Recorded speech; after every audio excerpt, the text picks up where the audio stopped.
shower window or the inside of your office window or wherever you can put it. So take some of these and maybe take some extra for your colleagues if you want. Yeah, I'm kind of just what Nancy was saying, but one thing I wanted to say is that because we work in higher education and we're also intellectual, we sometimes think that by making a really good argument, we can win over these people who are in power. But power doesn't concede anything without a push from the majority. So while it might seem like, oh yeah, duh, common sense, we can just, ask them for the healthcare benefits that are going to get reimbursed by the state, and it makes sense, so they'll do it. That's just not necessarily true. They're protecting their capital, let's be honest, and it's not really about how smart we sound or how logical our arguments are. It really is about people power and how many people we can get on board with our cause. We need to show them that even though we're not at the period of this process where we would strike, because we're still in negotiations, we need to show them that we're ready to. And in order to strike, all of us need to work together. So this is all about power building, connecting with your colleagues, connecting with your students. Don't use instructional time to push a political agenda, but you can have that conversation with your students, especially if they see your pin, they see your shirt, they see your sweatshirt, and they come and talk to you. And yeah, to be clear, we're not at the point in this process where we would strike, and we're not allowed to strike at this point because we still have to go to impasse and all these other things. So I'm not saying, we're striking. I just think we need to show we have the power to do so. And that's my personal opinion. That's not representing the entire HCFA union. That's my personal opinion. Whoever divides, let me know. Good night. That I agree with.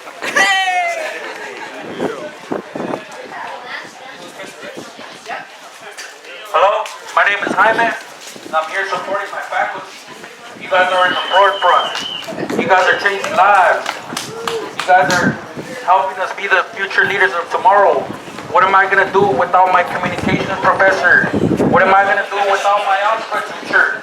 What am I going to do without my health instructor fitness? They're teaching me how to get in shape. You guys matter. Let your voices be heard. Let's take action. Let's be loud and proud. I'm the prospect. I'm the future educator of tomorrow.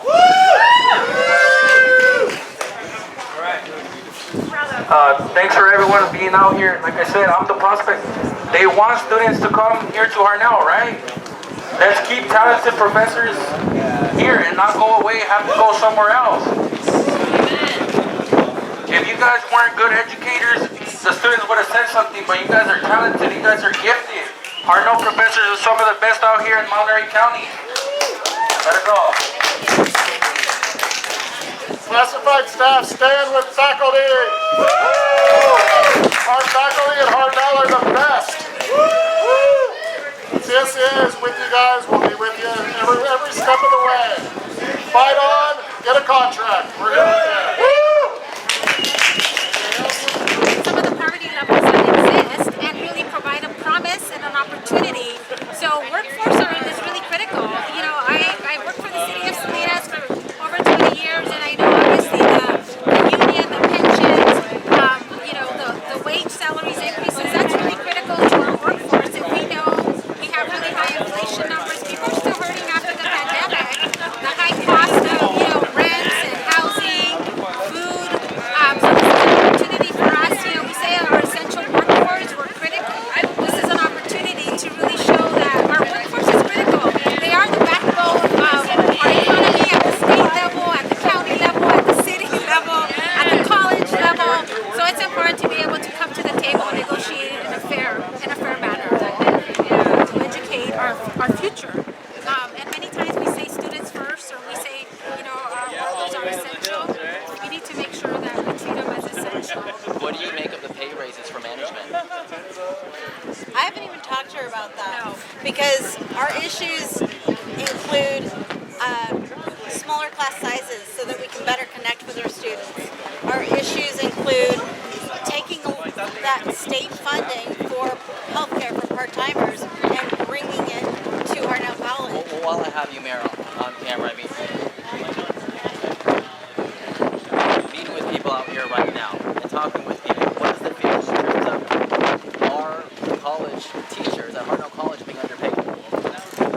Well, according to what the information was provided, is they're ranked 62 out of 72 in the state, and so that's at the lower end of the total pool. And I think it's important, especially given the demographics of our community and the students that Hartnell serves. It's really critical that we have those quality teachers that are here that are able to ensure that our students are going to be prosperous and successful, and that if they want to transfer, they'll be able to transfer.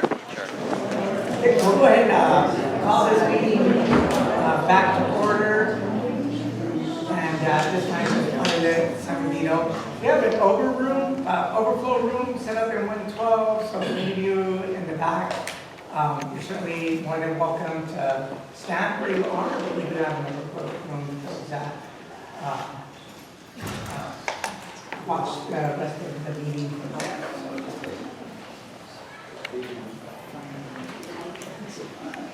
And at this time, just want to report that the board took no action during our closed session agenda item. And we want to move on to public comments for today. I'm going to take these, hopefully these are in the order that we received them in, and just let you know, we just also kind of grouped them together by subject matter.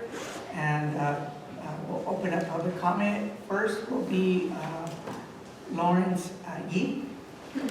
Good afternoon. My name is Lawrence Yee.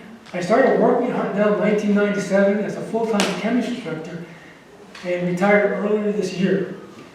How was my Hartnell experience? I love my job, but how much did my job, Hartnell, love me? In 1997, Hartnell advertised itself as your best choice, past, present, future, and together we can make a difference. Now it's students first. In 97, Hartnell faculty worked without a contract. Hartnell faculty were among the lowest paid faculty in California. Now, Hartnell faculty have been working without a contract since July 1st, 2022. Hartnell faculty are still among the lowest paid faculty in California. In 97, I rented a one-bedroom apartment in Salinas for $625 per month. My first year Hartnell salary is $34,276. 22% of my salary went for housing.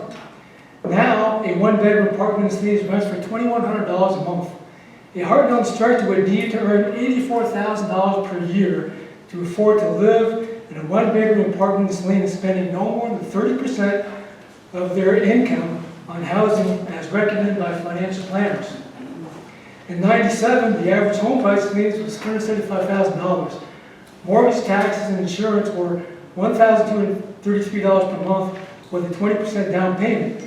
Spending no more than 30% of income on housing, I would need to earn $49,300, which is 44% more than my first year salary. Now, the current average home price means is $690,000. Mortgage, taxes, and insurance are $4,479 per month with a 20% down payment. A Hartnell instructor would need to earn $179,000 per year to afford an average priced home in Salinas, spending no more than 30% of income on housing. If students come first, Hartnell needs fair compensation to attract and retain faculty and staff who can afford to live in this area. Hartnell needs to love our faculty to help them help our students be successful. Does my job, Hartnell, love me? Since 2001, Hartnell faculty and the district can negotiate 7 collective bargaining agreements.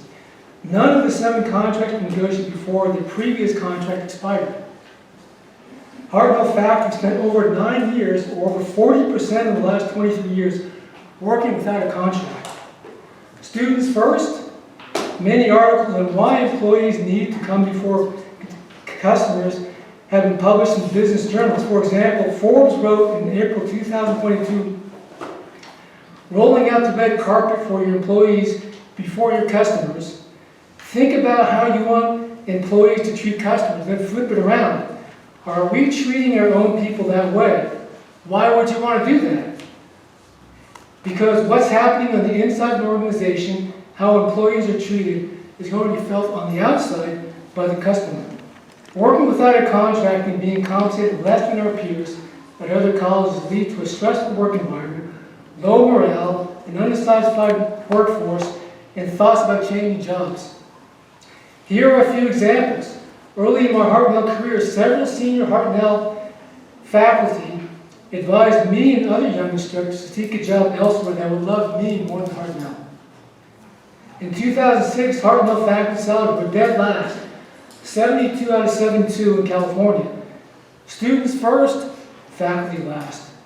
Several young instructors who wanted to spend their entire teaching careers at Hartnell found teaching jobs elsewhere that loved them more than Hartnell. Faculty wanted to instruct for 5 days before settling on the contract. Recently, one of our STEM instructors left Hartnell for a much better paying teaching position elsewhere. If students come first, Hartnell needs to fairly compensate and retain faculty and staff to be able to afford to live in this area with a fair contract. Hartnell needs to love our faculty and help them help our students be successful. I love my job, but my job really did not love me. Working without a contract for many years, exerting time and energy trying to bargain a fair contract, and trying to afford in this area does not make Hartnell an attractive place to work. You can make Hartnell a great place to work by loving our faculty, to keep them, to help them help our students be successful. Thank you.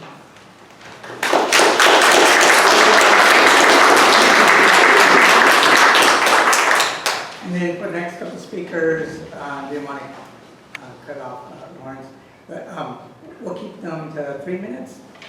Hello, and thank you for allowing my public comment. My name is Lisa Storm, and I'm a faculty member in Administration of Justice and Business. I've been teaching at Hartnell College since 1992, and I worked with some of you when I was Academic Senate President from 2018 to 2020. Tonight, I'd like to talk about priorities, because prioritization is essential to budgeting and bargaining. Since we put students first at Hartnell College, I'll start with student priorities. If you ask students to prioritize what they value most at Hartnell College, they would probably put faculty first. Students work with faculty every single day that they attend Hartnell College. They rely on faculty to educate them, counsel them, and mentor them. Some of our students are training to be faculty, like the students in our Teacher Pathway program. Do you, the board, support student priorities? I've heard you say students first. You approve students first as one of our value statements. But actions speak louder than words, and tonight the board's actions indicate that you prioritize the administration over faculty. If you disagree, then why did you commission an expensive analysis to determine if Hartnell administration is being paid competitively, but you would not do the same for your faculty? And why did you agendize in today's board packet a salary schedule for administrators that includes significant pay increases, up to 41%, when you have not offered faculty the COLA approved by our governor, 8.23%? Did you know that Hartnell faculty are almost the lowest paid regionally? We're ranked 13th out of 14 colleges and at the bottom of the pay scale statewide. Hartnell faculty chose this career because we want to help students succeed. We could earn more elsewhere. We have master's degrees, Juris Doctorates, and PhDs. We stay because our students need us. Please, when setting priorities, don't forget that teachers are the lifeblood of every educational institution. That is a quote from Dr. Llewellyn. Please tonight, do not approve the administrator's salary schedule unless you are ready, willing, and able to approve a similar schedule for your faculty. Thank you again for allowing my public comment.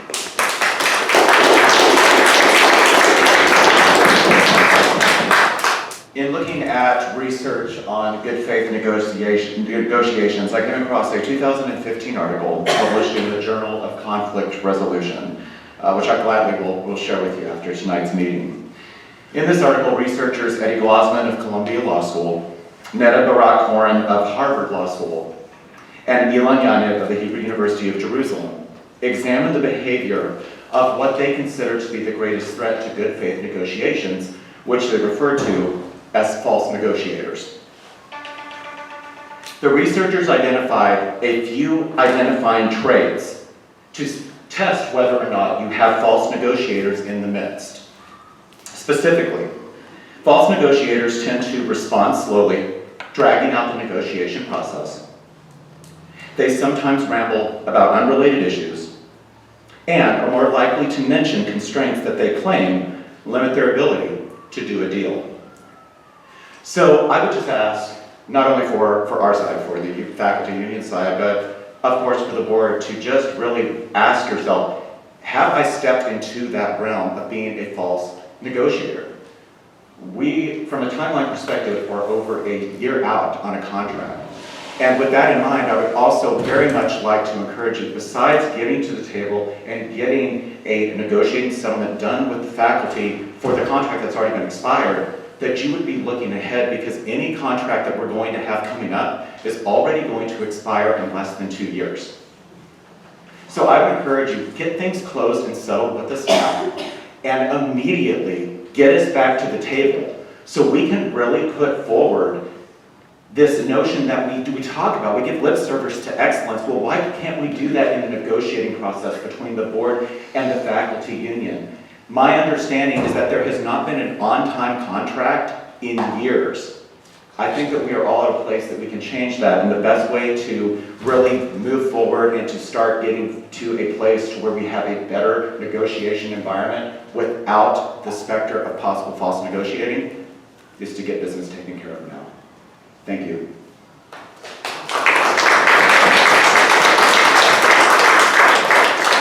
Ken Wagman, W-A-G-M-A-N. I've had to spell it many times. I spoke to you a few months ago, and I'm interesting to discover this center, and I hope I don't have to discover any more. I teach at Gatlin Community College, where we already have a settled contract. Starting in January, our part-timers are going to get full benefits.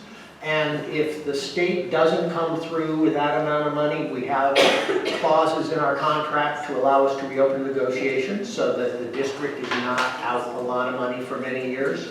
And we've been able to settle over the years. We have less of a reserve than you do, and we've still been able to settle. Faculty, student learning conditions are faculty working conditions. So I just want to invite you to settle for your amazing faculty. One of the benefits that we get at Gatlin, and this is sad, is we have had a number of great faculty who started here and couldn't afford it, and they went up the road to Gilroy. Keep them here, please, to support your students. Thanks.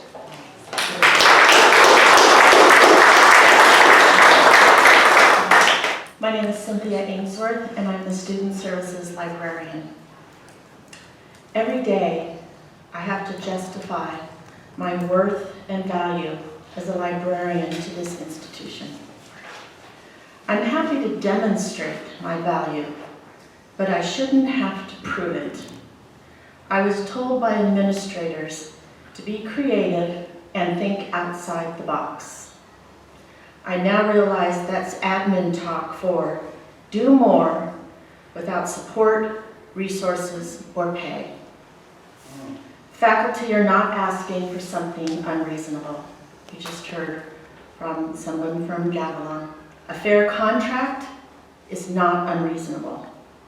And now you have the audacity, after a year of negotiations with HCFA, to consider giving administrators a substantial raise, but not the very people who interact, teach, support, and uplift our students every day.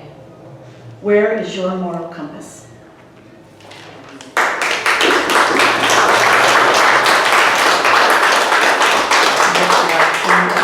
Thank you very much for listening to my comments. My name is Steve Edinger. I teach music.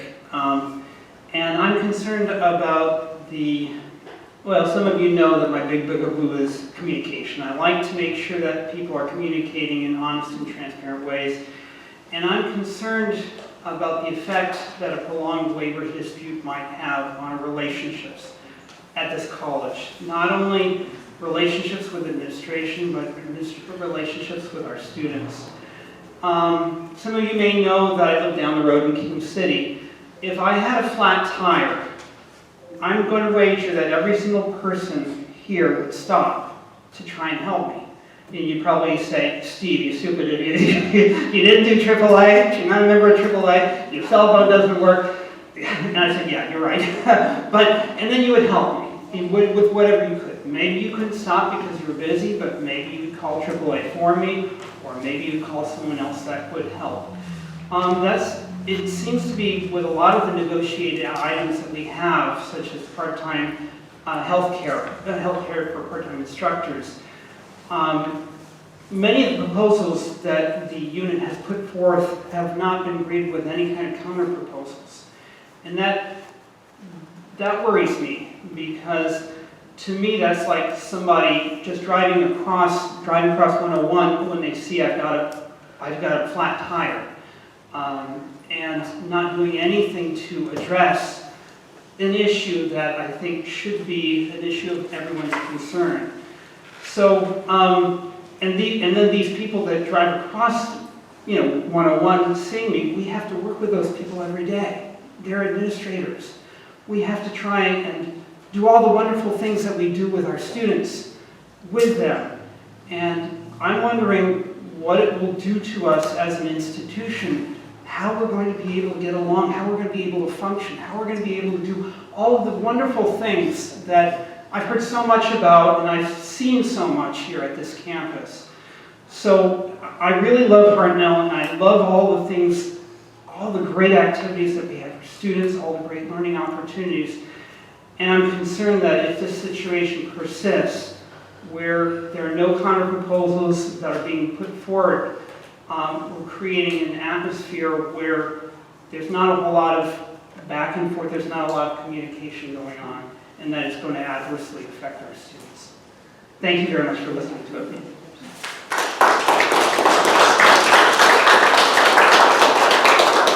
Hello, thank you for taking the time to listen to me. My name is Jennifer Morehouse, and I teach in the math faculty, math department. I am math faculty, and I am the vice president of the Academic Senate. And I would just like to say, I think that it's a good thing that the board did commission a study to compare our administrators and management to our peer schools. And you found that the compensation was not commensurate with our peers, that our administrators were well below. But you haven't done the same thing for faculty. And our union has done that study. We have compared to the same schools that you compared to with the administrators, and we found similarly that faculty are well below our peer schools in compensation. And so while I don't want to hold up the process for administrators and for management, I think they deserve a raise as well, but giving them a raise while leaving faculty at the bottom of the pay scale is incredibly disrespectful. And I think, as Steve said, it will hurt the college, our students, and faculty. Thank you.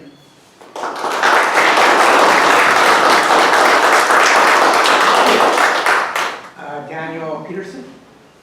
Hi, I'm Dan. You probably know me. I taught at Hartnell for 30 years, retired 2 years ago. I'm now a Hartnell student, taking piano. Shout out to our music program. And I'm a community member and will be till I die. Thank you all first for your service to the college, and that gratitude extends to every single person in this room. I think it's important to remember that we are all in something together here. I just heard that management contracts have been renegotiated, and I want to say that I don't begrudge anyone their raises. The work that we do collectively is desperately important. The college matters to the community. All of this stuff is great. In my decades at Hartnell, there is a pattern, though, where I think we make a preventable mistake time and again when it's time for negotiations. I feel like time and again, negotiations need to be carried out in a way that's open and honest and forthcoming and fair-minded and they become unnecessarily adversarial, and I think that does lasting damage after the point where the contract is signed. And I wish that were a toxic pattern we could break. And I think we are there again. We want to act in good faith. We want to reward people for their hard work. And this time, it's interesting. You know, we don't want to create a culture of distrust and disingenuousness, but I think from time to time we have that. One of the other things, just as a sidebar, oftentimes we think that the most toxic people are representative samples of either side, and they're not, right? The loudest voice is not always the representative voice, okay? I say that about some previous negotiators. Anyway, so we've got to create a good culture. It's a delicate thing. The money is there. We got a substantial cola. It's not a diet cola or a decaffeinated cola. The state's given lots of money. The money seems to be there. Other people have been compensated. Other groups have settled. Lovely as Soledad is this time of year, we didn't all want to come out and shout in the wind today. We're here because it's time to settle a thing. And that culture of equity and fairness and openness and fair dealing that we try to create with our students, we should maintain that among ourselves. And sometimes we slip up, and now might be a good moment to retrench and fix some things. The contract is going to be settled, and sooner is better than later. Whatever is holding up the process, and whoever is holding up the process, we need to ask them why. Who benefits from this? I think a culture of goodwill and interdependent kindness and consideration is a delicate, delicate thing. Hard to create, easy to destroy, and now is a moment when we can do something, I think, very, very positive. Anyway, thank you for listening.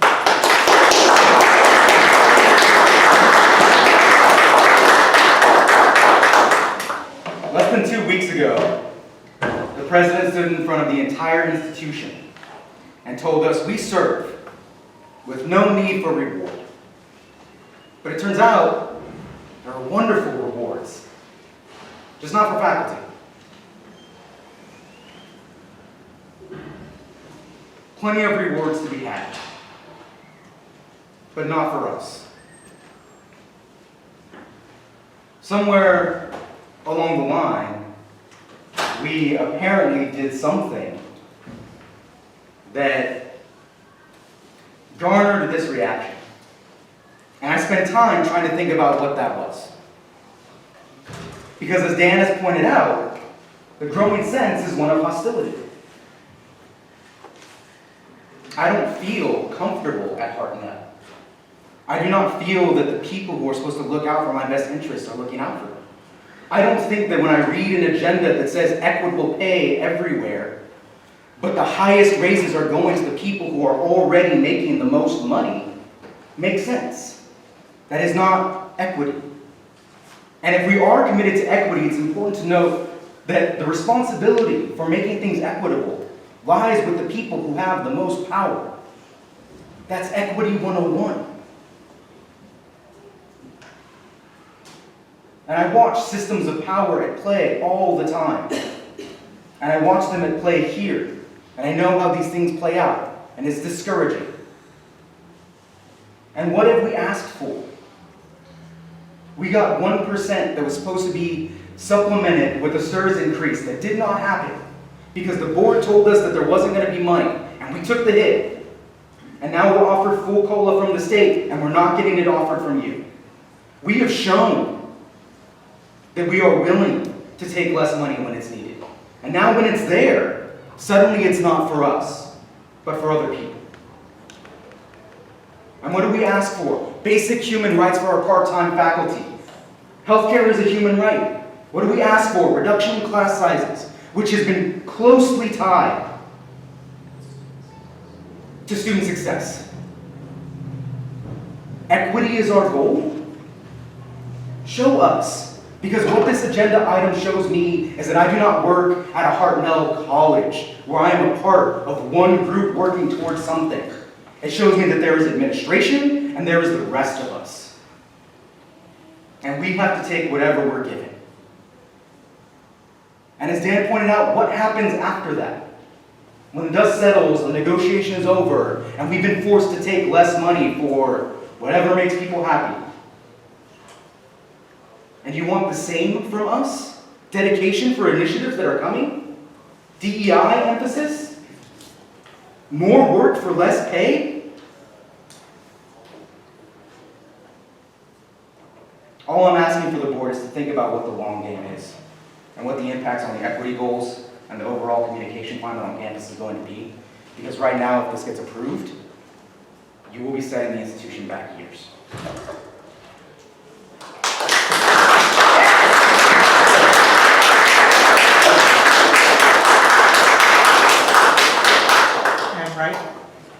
I'm reading this on behalf of Maya Watson, who is an English professor who couldn't be here tonight because she's teaching. You may have heard enrollments are up a lot this semester. Members of the board, though I am not able to attend the meeting today, I hope you will leave here with a stronger understanding of the importance of valuing our Hartnell faculty. One of the best things the board can do to honor the college, our students, and our community is to honor faculty. A college that signals its respect for faculty through competitive and sustainable salaries and benefits signals its respect for the community that it serves. A college that seeks to compensate faculty at the lowest possible level disrespects the whole system, in particular the students in the community. Requiring faculty to bear up under these conditions communicates to the community at large, and in particular to our students, this message: you do not need or deserve top quality instruction. I have taught at Hartnell, Maya, for more than a decade because I do believe that our students and community deserve the best. And I know that the only way to ensure that they continue to receive the best for the college is to provide faculty with a contract that is fair and stands up to comparison with other similar career colleges in the region. Respectfully, Maya Watson. Thank you.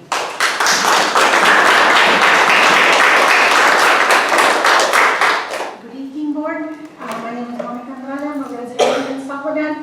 I have two students attending Hartnell College currently. One of them is right now in the main campus. But I also, want to share my story and my husband's story. I'm a product of this school. And I came back to school as an adult, and I was taken in. And I was educated by these wonderful people back here. I recognize some of their faces.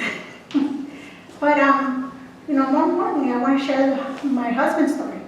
He came here in 1986, and he attended Hartnell College, starting at the lowest level of ESL classes, all the way until he transferred to San Jose State, where he obtained his bachelor's and his master's. And he came back. He came back to this institution, and he taught for 10 years. And he no longer does that because it wasn't financially viable for him to stay teaching here. Besides that, he loved his job that he did here. He taught at the high school here. He taught at the main campus. And it's a shame. It's a shame because that is a passion of his. Now, what is he doing? He's still in education in the private sector, where he earned a lot more than what this college could offer him. He was working 3 adjunct faculty jobs. And 2 of the colleges, Mission College and San Jose City colleges, paid much better wages than Hartnell did. But he stayed here because he believed. He believed in his students. He believed in his community. And I can see now, that not much has changed. The same struggles still persist. And this right here behind us, that's your biggest asset of this institution. That's, if you truly put students first, you put them along with them first. Because, this institution has produced great people. Great people like my husband, who now sits in the city council of this town alongside another product of this institution, Mayor Ana Velasquez. So I really implore as a mother, I implore as a resident of this, city, and as a future student, you know, to contact, to please treat our staff the way they deserve. Thank you.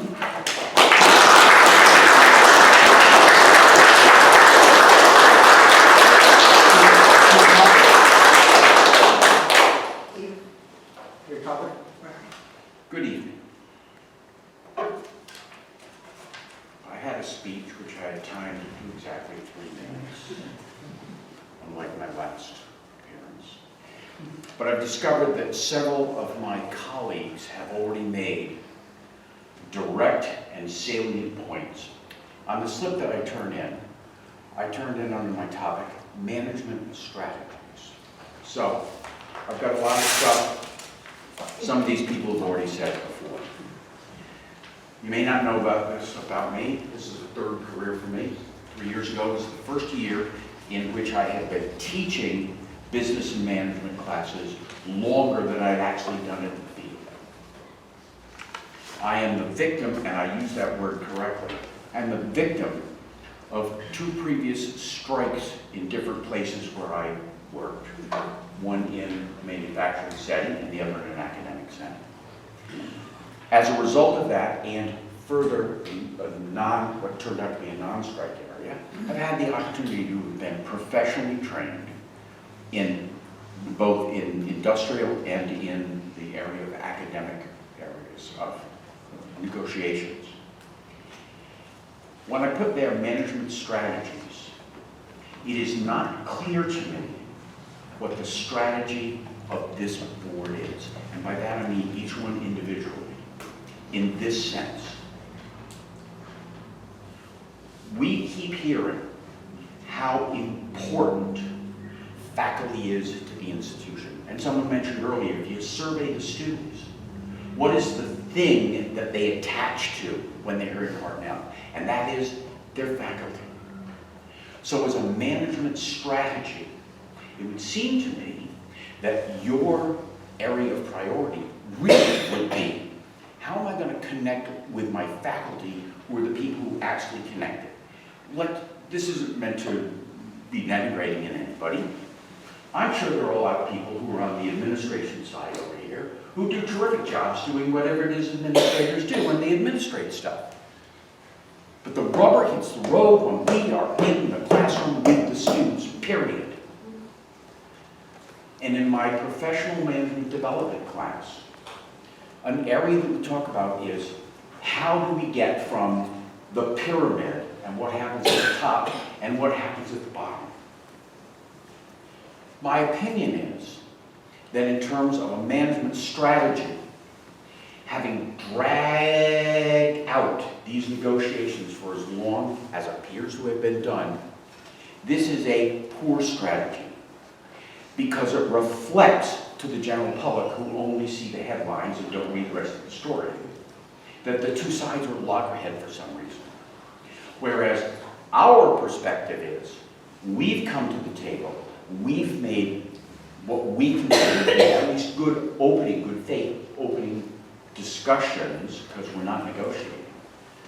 And my observation is that we're not getting negotiating back to us as well. In terms of a management strategy, I have to say, this sounds like a loser. And a loser in the sense that no one will win. No one will win. And the biggest no one who wins are the students.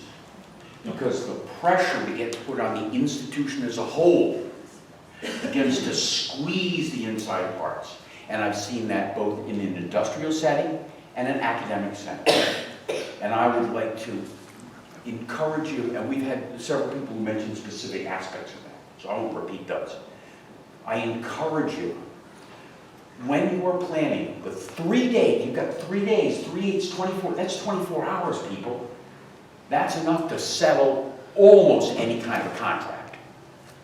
If both sides come in and they've got everything that they need with them. Now I know that there's a structure and the negotiating team has to then go back to the president has to come to the board has to do all those things, and then it comes out and it comes down, and there's stuff there that can't be happened. But I am really, really, really, really pleading with you, when you are looking at your schedules, instead of on the dates, the 13th, the 20th, and the 27th, every single person, in my view, has an ethical responsibility to make sure that his or her calendars are completely clear on the 14th, the 21st, and the 28th. Your team goes in, you give them instructions, they come in, they get their instructions, you spend 8 hours in the room, you work it out left and right, and then the next day, you meet. Do it. You just do it. Say, okay, what's the report? Okay, we get 7 days to work out a counter proposal. But a counter proposal I'm going to keep you there. is not a short. I'm going to keep you there. Your 3 minutes, I'm going to help you out. You're at your 3 minutes. Correct. I want to be respectful to everybody, making sure that they also got their 3 minutes. But we'll let you wrap up. No, that's why I originally, in respect to the courtesy that you showed me the last time that I was here, that's why I timed mine at 3 minutes so that I wouldn't do that. But other people made my points. So there is a path forward, and it really ain't that difficult for both sides, dude. Thank you for your time.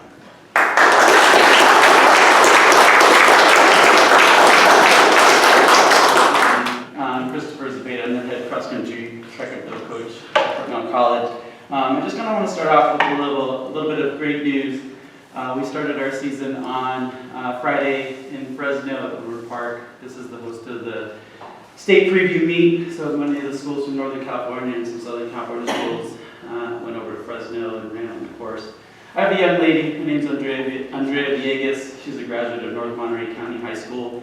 And if you're familiar with Hartnell, North County is kind of that enigma. Those kids can go to Cabrillo, they can go to Gatlin. Oftentimes they'll even go to NBC, and they'll go right past Hartnell. So I've been very fortunate to have been able to work with her since she graduated. She was the overall winner of the state preview meet. That's the first time in Hartnell College history. She's put herself, thank you.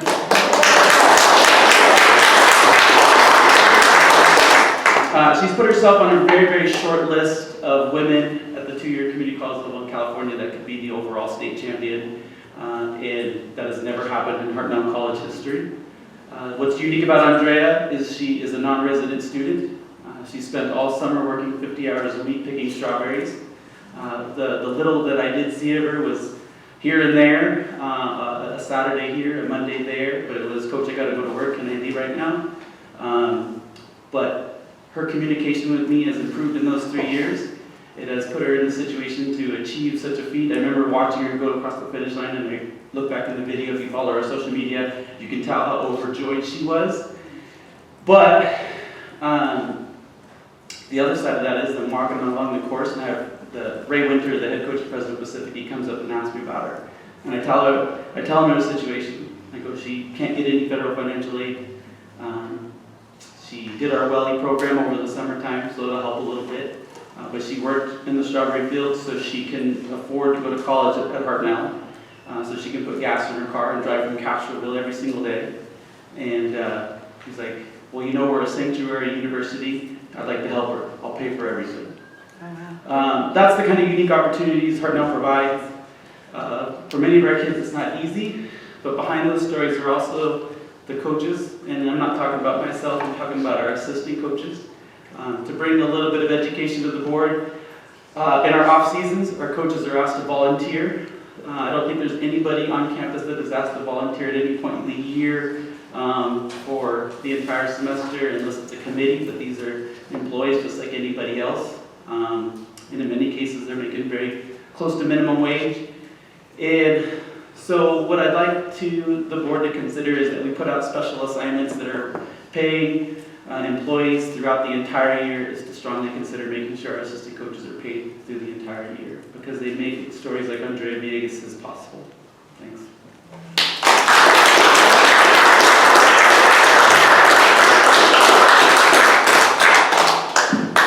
And that will conclude this evening's portion of public comments. We will now move on to student engagement, and we learned late this evening that our student had a little bit of an issue come up and was unable to present tonight, so we are going to reschedule that to a future meeting. which takes us to our next agenda item, stakeholder reports. Hi, my name is Margaret. I'm Vice President, and I'm filling in for Alina. She wasn't able to make it. But I'm here to give her a report. She wrote in that we have vacancies. We have filled 2 of those vacancies in the ASHC. We have 1 more senator at large and 1 senator for South County. We still need a director of ICC, a director of programs and services, and 1 more senator at large for evenings, weekends, and online. We're working on recruiting students, and we hope to have our full team very soon. For events, we had our week of welcome. ACC took part in our annual week of welcome this past week, and it went extremely well. On Monday, we tabled and assisted students in getting them to classes. Tuesday, we had a fun event outside in which we served students fresh fruit cups and held watermelon eating contests with a prize of Hartnell merch and swag items. Wednesday, we assisted, actually I'm gonna go back. Tuesday, we had students arrive at Hartnell College to cut fruit. We made over 230 fruit cups, and we had them show up at 7 a.m. in the morning to prep for that. So, you know, for ACC, you know, it was a pretty good accomplishment working collaboratively, getting people to wake up at 7 in the morning. Other than that, Wednesday we assisted basic needs in their resource fair. Lastly, Thursday we held a club rush and helped raise student interest in participating in and starting clubs.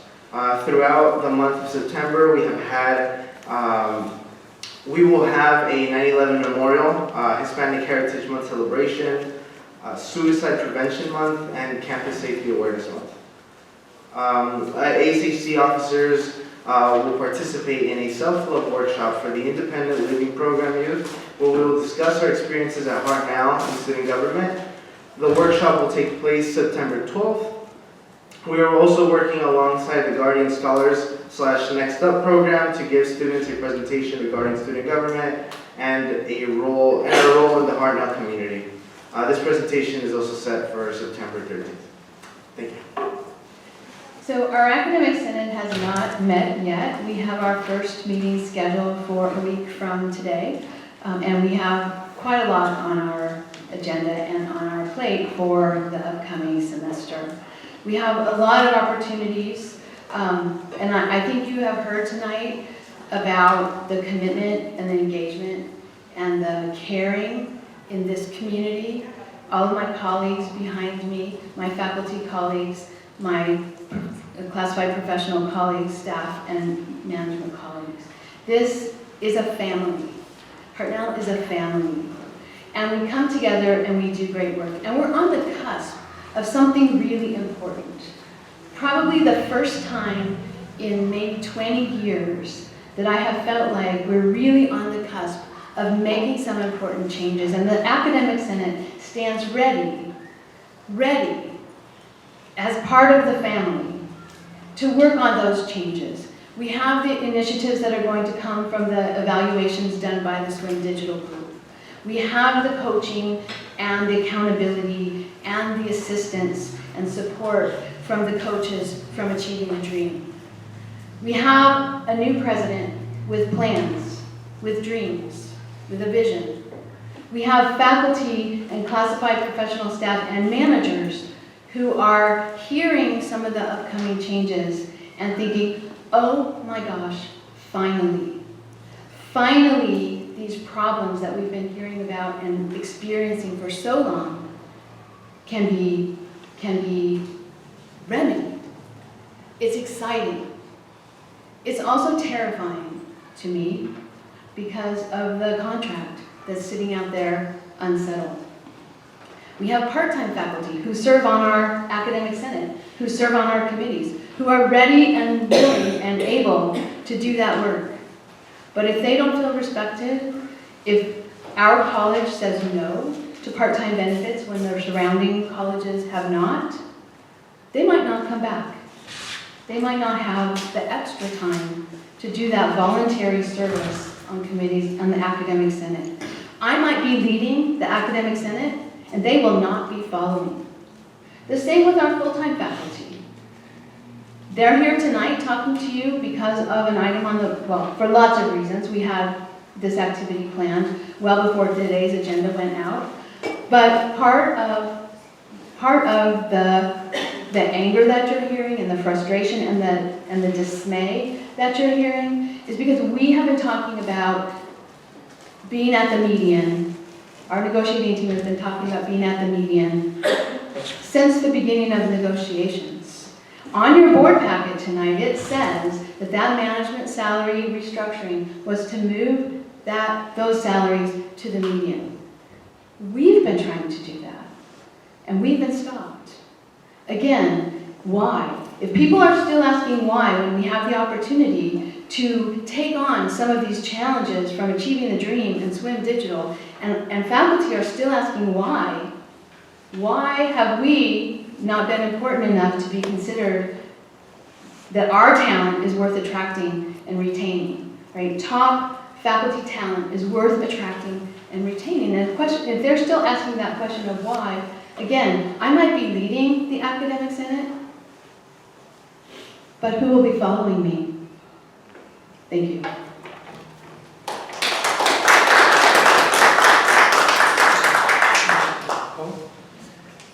Members of the board, thank you.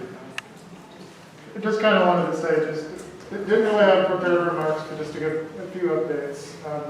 One thing that's really interesting is, I think kind of this year the tone has been, we're trying to kind of work together with a lot of our new folks, a lot of our new initiatives. And I think one of the biggest things is we need everybody at this college to be able to focus. And so I think kind of in the spirit of one of our initiatives, our Caring Campus, that our staff are part of, I hope you're kind of hearing this to light and kind of in an open and welcoming message to say, hey, let's clear all this stuff that's kind of just been sitting around. Let's prioritize that so everybody's on their game to be able to do the work that we really are doing here for our students. Some things that we're kind of doing, we're starting off with our shared governance. We're working on developing that and then working with our president and my fellow president on that. There's just a lot of things going on. We're just getting our classified staff. We're in week, what is it, 3 now, that everything's going, getting things prepared, rebuilding a lot of our infrastructure and systems. So I definitely agree with President Locke and just we're kind of in a spot that we're trying to connect the dots and let's send the right message and let's everyone get together and let's kind of get more dialogue, more action. So thanks.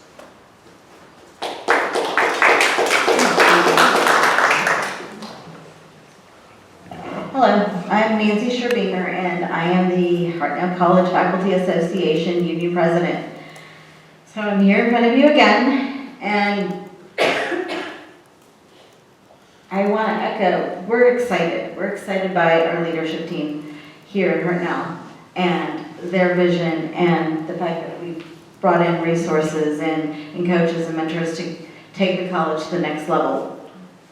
We've been asking for this, so we're excited. And we're excited to be back with our students. We had a welcome tent. Now, thankfully, like at the convocation, we also had a table, so we saw almost everybody, so we kind of kept our welcome tent going all week, really because students that came in to campus from a different direction than the main welcome tent would end up at our welcome tent saying, where's building J, where's building S?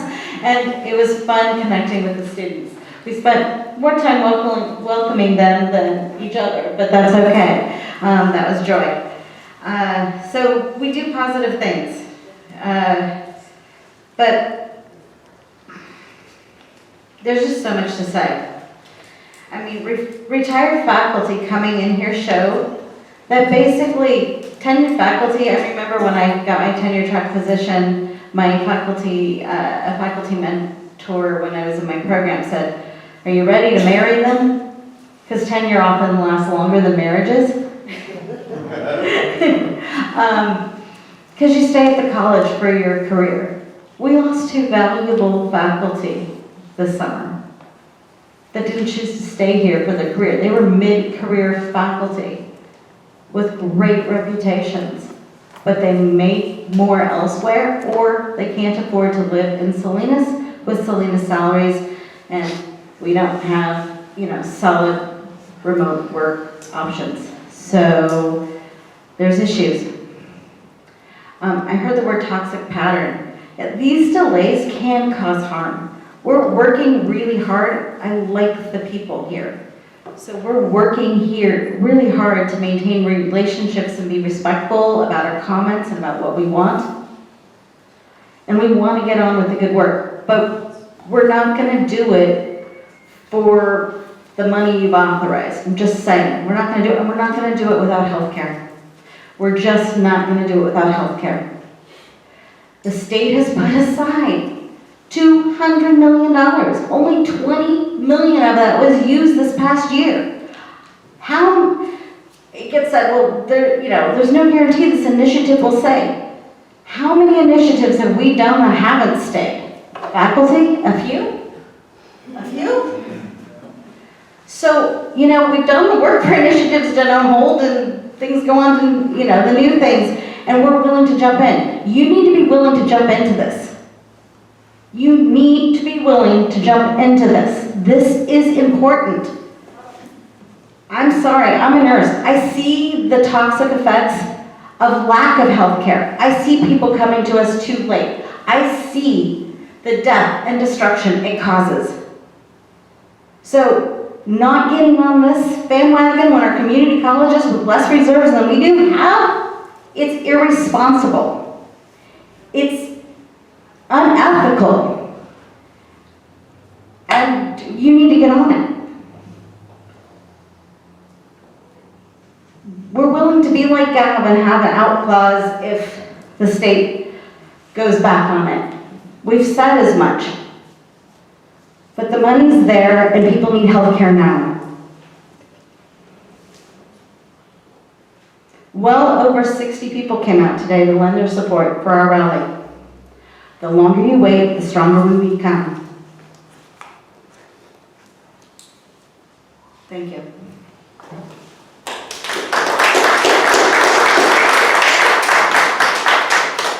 Now, move on to agenda item number 9, staff reports.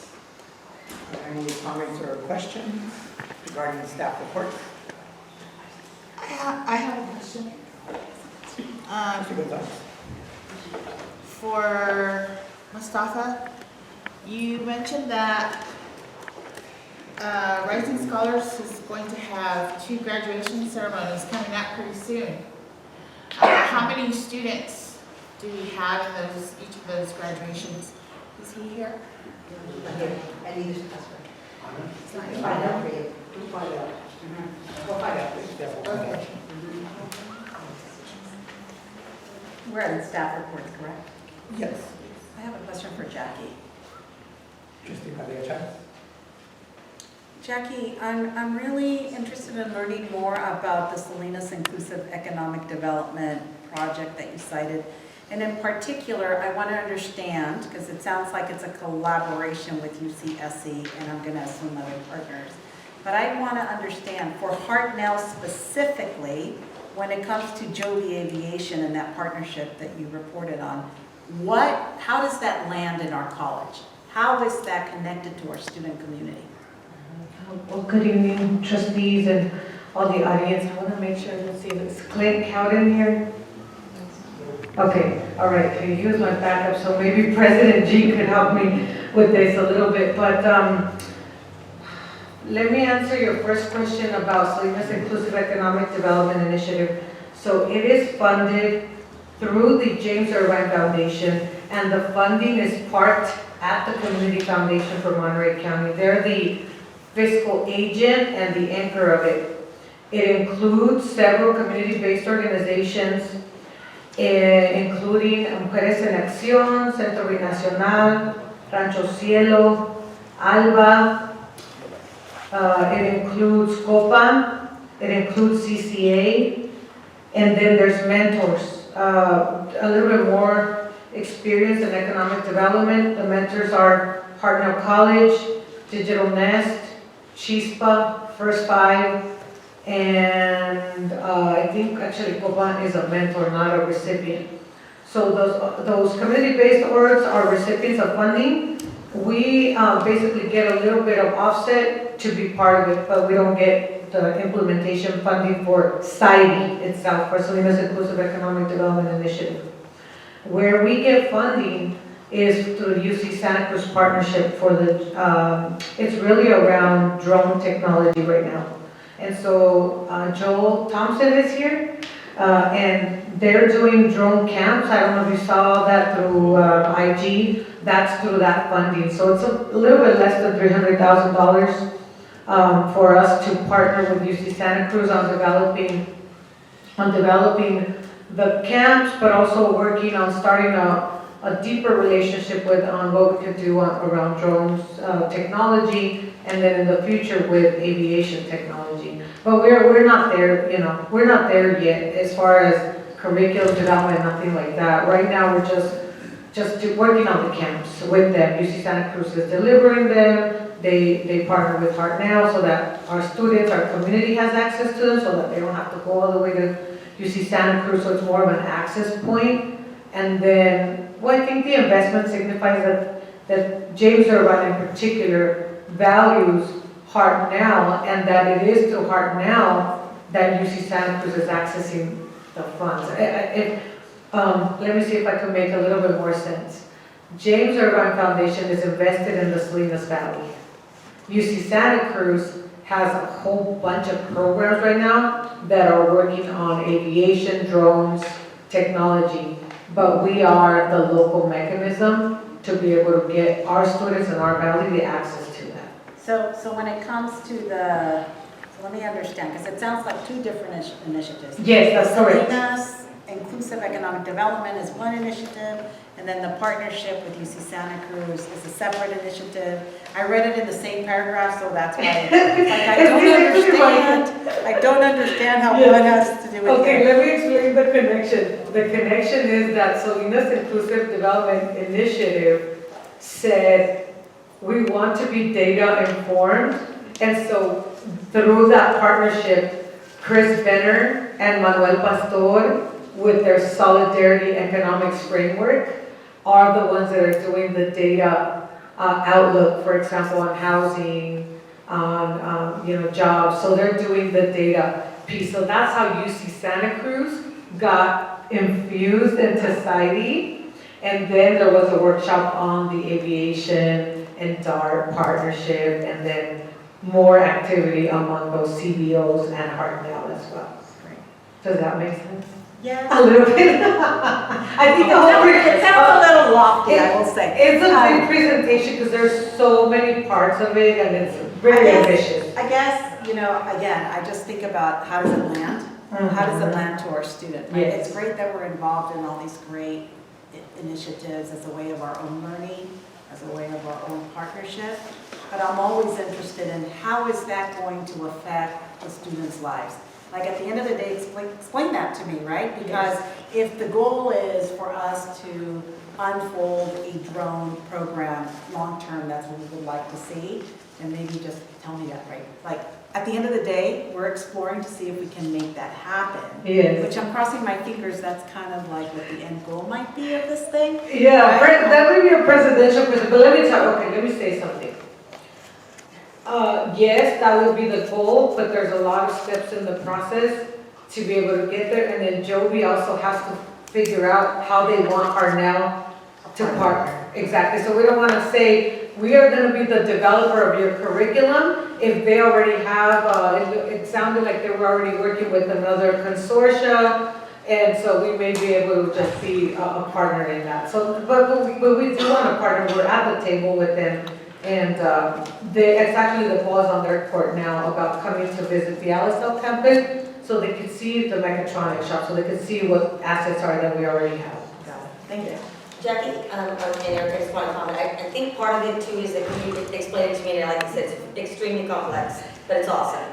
I think, once we have the data and they have the technology, they produce the drones, then they have to go to the implementation stage, and that's, I think, where our ag students can come into play, because ag is using drones almost exclusively to monitor their fields, to look at flooding issues, things like that. So we can help them with implementation, and our students can be part of that process. So I think that's a good way to kind of connect the dots. Yeah, we make them relevant to the Salinas Valley, Exactly. right? Because it's Yes. through agriculture that they become relevant, yeah. Right. Does that make sense? President, do you want to add anything? No, the only thing that I will add is that the space where Joby is right now, the role of Hartnell, it's real. Because when we had the visit there, they've done a really nice job of taking people from the community, whether they're just high school graduates, but people that maybe have no post-secondary education.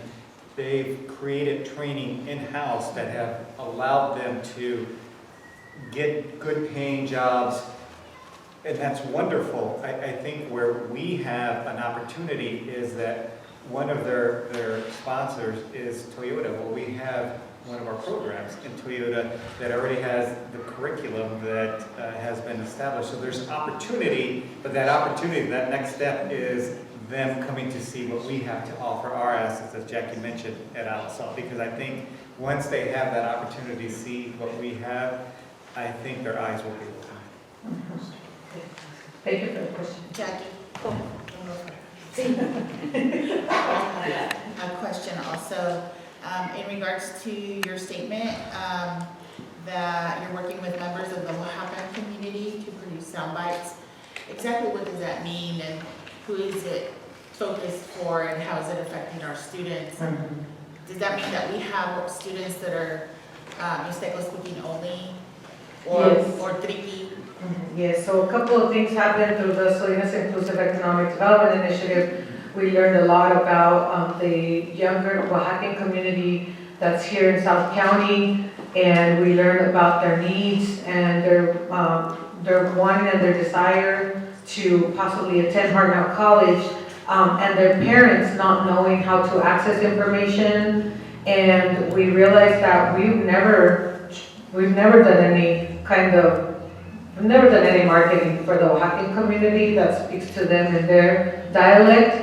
And so I was so ignorant about it. I didn't know, I thought it was like translated in paper, like in a writing. Well, no, duh. And so I learned that through the leaders of the Oaxacan community. So I'm working with Ben Granger. We're gonna start with the dual enrollment marketing campaign, and we're gonna do the sound bites. So it has to be by voiceover or by sound bites that could be done. They do use Facebook a lot. That's also something I learned.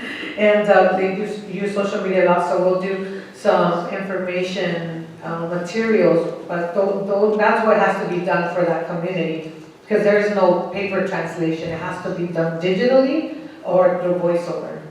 And so we're going to be working with their leaders and possibly Centro Binacional and possibly Mujeres en Acción. If I can offer you just, I think it's great. We just worked with Centro Binacional when we were addressing the flooding up in North Monterey County. And, you know, they have a great way of production of videos, because how we got the word out to a growing Mixteco and mostly Mixteco speaking community in that part of the county was through videos and Facebook. There's something about Facebook being a portal of communication. But Centro did a beautiful job in being not the voiceover, but the actual people presenting the information to them. And frankly, I think that's how we ended up connecting with a large percentage of people up there. Just want to offer that because I think, I was like, oh, interesting. I had never, you always think about how do you translate? No, you lead them. You let them do the marketing for you, and they know how to do it. Yes, that's a great point. Radio Bilingüe also has a whole day dedicated to music and Mixteco speaking questions, concerns. They have an entire day dedicated to it. So that might be another outlet for us to be able to get the word out to our Oaxacan community that speaks other languages. Yes, great, thank you. And I will just add, all serendipitously, we also have the Mexican consulate have a full day of workshops for the Oaxacan community. and they chose Hartnell College to deliver that. We had a wonderful ceremony by the Ohlone Castanoan Nation, Esalen Nation, and it was fantastic. It was well attended, and so that also kind of brought this to urgency. I'll be working with our Director of Communications. As I said, dual enrollment is just the start, and then we'll see how it's received and also how we can improve on it. But I'm excited that at least we are getting started, something that's probably been overdue. Thank you.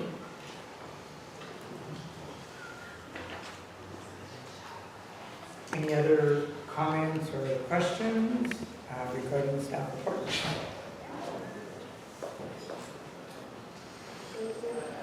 If there are none, we'll move on to a report from the Superintendent President. President Salazar, I'd like to give an update on the subcommittee of the board that was researching student housing. And just as a recap, in the fall of 2022, Hartnell College was awarded a feasibility and planning grant for up to $325,000. The intent of that grant was to assist colleges like Hartnell to determine both short and long-term feasibility of the proposed project, but it does not commit the district to apply for a construction grant. And so in the spring, President Salazar appointed a subcommittee which consisted of Trustee Padilla-Chavez, Trustee Candi, and Trustee Alejandra Gonzalez to research on how to best proceed on a potential feasibility study.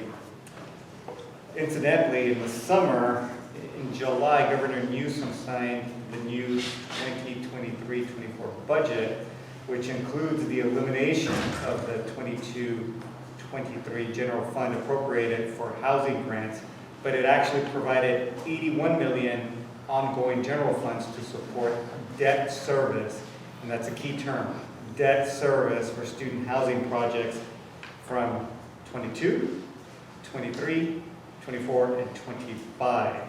So what's happened because of this change? So some of the community college housing projects will need to be funded, as was mentioned with the debt service, locally through local revenue bonds to be issued by the community college districts or as part of a state pool. And so what resulted from that is some of the institutions have put a pause on their project, and if they were already in it, they're not quite sure how they're going to fund the rest of the project. The California Community College System continues to advocate work in attempting to negotiate more favorable funds for community colleges. So it is recommended by the subcommittee, which last met on August 15th, to pause its work on the student housing initiative, allowing time for further clarification from the state regarding its commitment to future funding on student housing. Regarding the grant, the planning grant, we do have until 2025 to expend these funds. So that is the update from the subcommittee. Are there any thoughts or questions on that? Questions? I'll just make a comment because I do work in Santa Cruz County, and was all this excitement for Cabrillo. They were one of the community colleges that was moving that forward through the state funding, and they were excited. They had built a partnership with UC Santa Cruz. There was some sort of a blending of funding, and when the rug was pulled from under Cabrillo's feet, you could feel just the, just like was mentioned in the comments, the nature of expensive housing is all over the Central Coast. And so there was hope, I think, by me as a member of the subcommittee that maybe there could be a way for us to increase stock through the leveraging of this funding. Clearly, as I've seen in Santa Cruz, there's still a scratching of the head trying to figure out how do we do this without going to homeowners to add an additional tax onto your properties, because there's a lot of jurisdictions proposing to do a tax measure. So I just want to say that I was disappointed when I heard that this happened to Cabrillo, but I've seen the manifestation of that unfold in a way where students are feeling, they were feeling hope and now they're not. Faculty was feeling hope and now they're not. There's just it's devastating that this was done. But I think it speaks to the nature of the fiscal reality that our state is facing. I suspect this was a hard decision by the governor and his colleagues up there, but it's the reality of where we're at.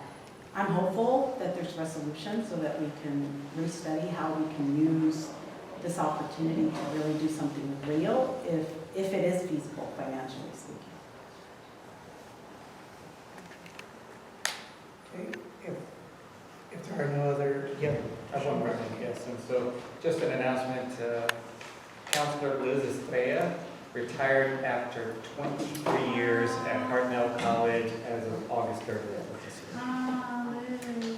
And that concludes my report. August 30th was the last one? Yes. Next, we have our consent calendar, agenda item 11A, approval of consent calendar. So moved. Moved and seconded.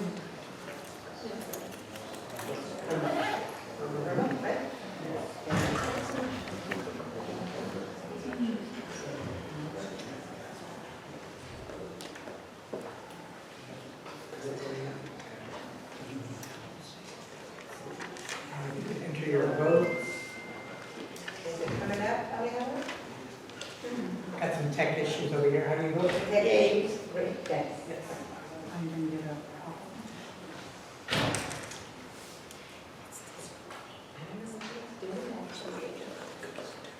Margaret's not here. We'll just move on. Yeah, we'll just mark her as not present. Kind of the Oh, wait, you want to open the door?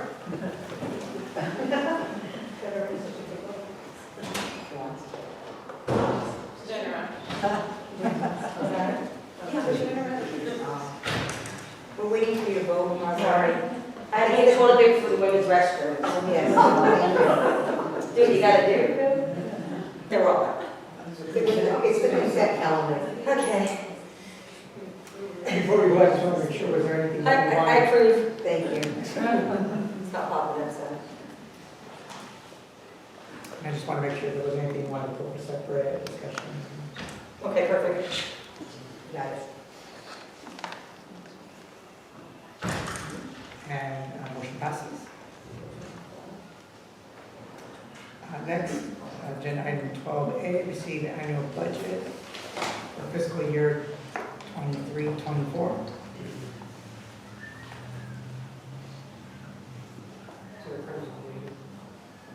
Presentation, any comments or questions? It's done, right?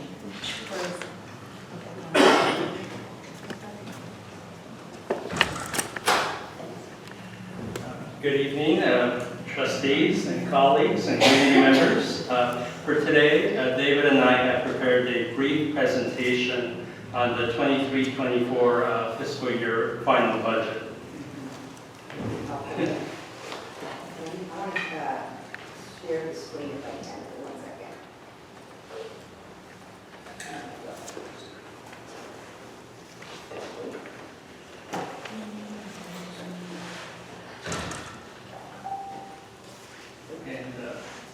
There we go. So for today's presentation, it's going to be broken out into 7 parts. It will be brief, and David and I will be doing a tag team on it. So we'll begin with a high overview of the state budget. We'll then touch a little bit on the California Community College System funding. You've already spoken about the changes to the Affordable Student Housing Initiative. So we'll just very lightly touch on that. And then David will then complete the presentation with a focused overview of the local budget. So he'll cover the general fund budget summary, and he'll share some highlights of changes from tentative to final. And then at the end will be some milestones or next steps in the process. So next slide, please. So in terms of the state budget in California, as you all probably know, on July 10th, Governor Newsom signed the 23-24 Budget Act. The budget consists of a slight increase from the prior year, approximately 1% increase overall. And it does include a significant structural deficit of $31.5 billion. Now, you may recall that in January, the estimated structural deficit at that time was 22.5, so 31.5 is significantly greater. In terms of how the state attempts to deal with that structural deficit, they will be doing so through the use of a variety of mechanisms, including funding delays, internal fund shifts, and internal borrowing. Next slide. In terms of the California Community College funding, for the system as a whole, we are anticipating a modest increase from prior year. Looking at the ongoing piece first, the ongoing budget does include a funded 8.22% COLA. That's both for the unrestricted fund as well as for various categorical programs. For the districts that are growing, there is funding of about 0.5% for enrollment growth. In terms of one-time funding, there are significant reductions on one-time funding. However, it does include a $50 million one-time funding source for increased student retention rates and enrollment. Now, I mentioned that there were significant cuts in one-time funding, and the primary one is related to deferred maintenance resources. So you may recall that back in 22-23, Hartnell College was earmarked to receive approximately $7.9 million for scheduled maintenance. This was significant funding because in subsequent years, you may recall, that there were a variety of years where we received a zero. Now that $7.9 million funding is being reduced by approximately $4.7 million. So we will be receiving $4.7 million less. And the good side of it is that the budget does include the flexibility at the local level to be able to use deferred maintenance funds, retention enrollment funds, and COVID-19 block grant funds interchangeably. That's the bright side of it. The downside is, as I mentioned, we are standing to lose a significant amount of money. Next slide, please.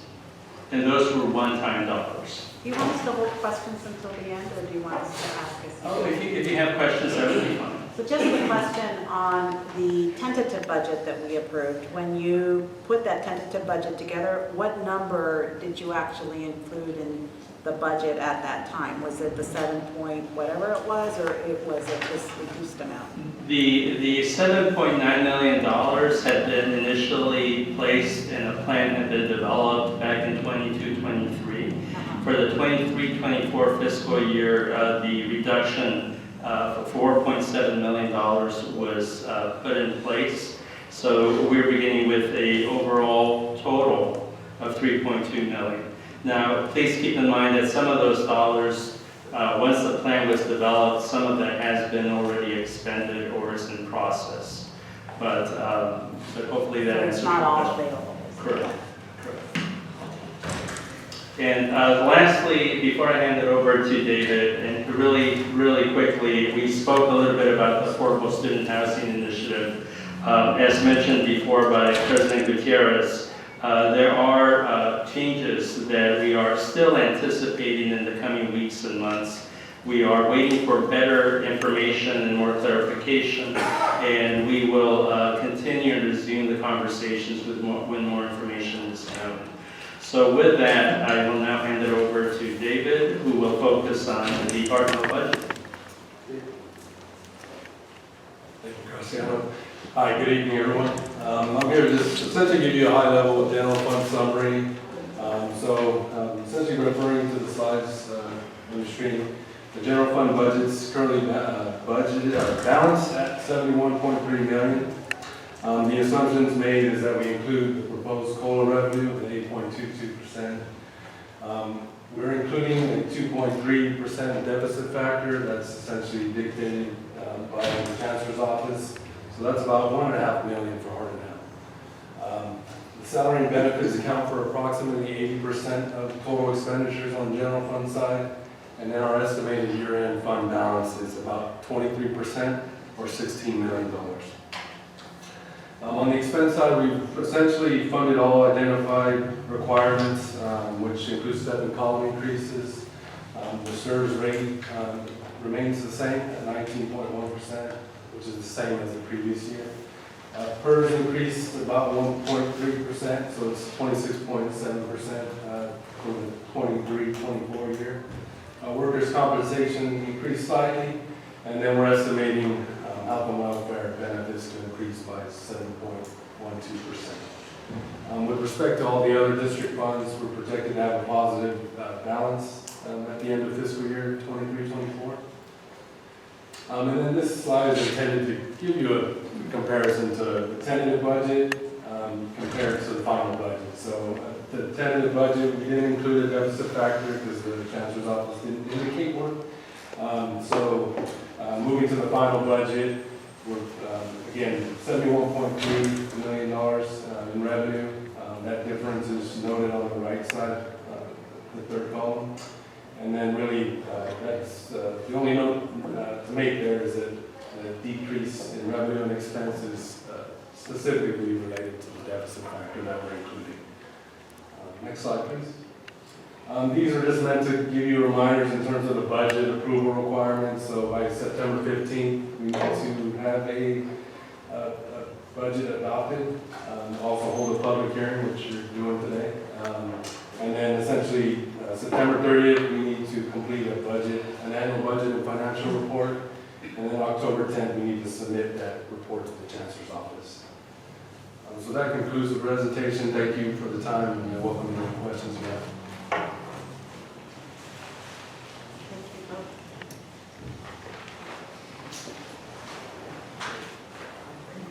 Any comments or questions from the board? I guess, you know what, I have a question. I know you've been, I'm going to assume you've been in calls and tracking what conversations happening at the state level.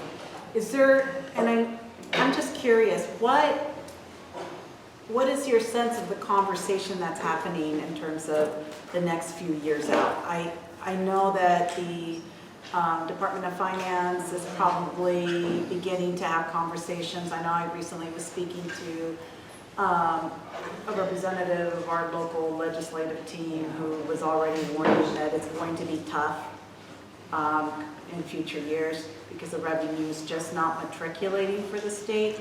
So I heard it from the legislator himself, but I'm just wondering, what messaging are you hearing from finance folks at the state level? I want to assess whether it's matching with what I'm hearing. Well, as you know, this information is coming periodically and constantly, right? The latest information that I have had access to, there is a very deep awareness of the $31.5 billion deficit at the state level, and there is quite a bit of concern about that. There is concern about the way that the state has opted to fund the 8.22% ongoing funded COLA, because it's utilizing currently some one-time funding to do that, with some optimism that the economy would be able to absorb that. So that is another area that, at least for the finance community, is an acknowledged risk that the state's taking. So those two big pieces combined sets kind of the tone. The other piece of it, obviously, is the state economy that we are watching carefully. So all that to say, there is a lot of appreciation for the 8.22% funded COLA, acknowledging that that is not something that is common. But on the other hand, there's that awareness that there are these other risk factors that as time progresses, hopefully we'll get more information in order to determine really what the out-year outlook will look like. Depending on which point in time you're looking at the projections on funded COLA, there was a time where the next 2 years or beyond, where the projections were really minimal, or in some cases even zero. Now that changes over time as more information is known, but you know that's sort of the climate in which we're currently facing.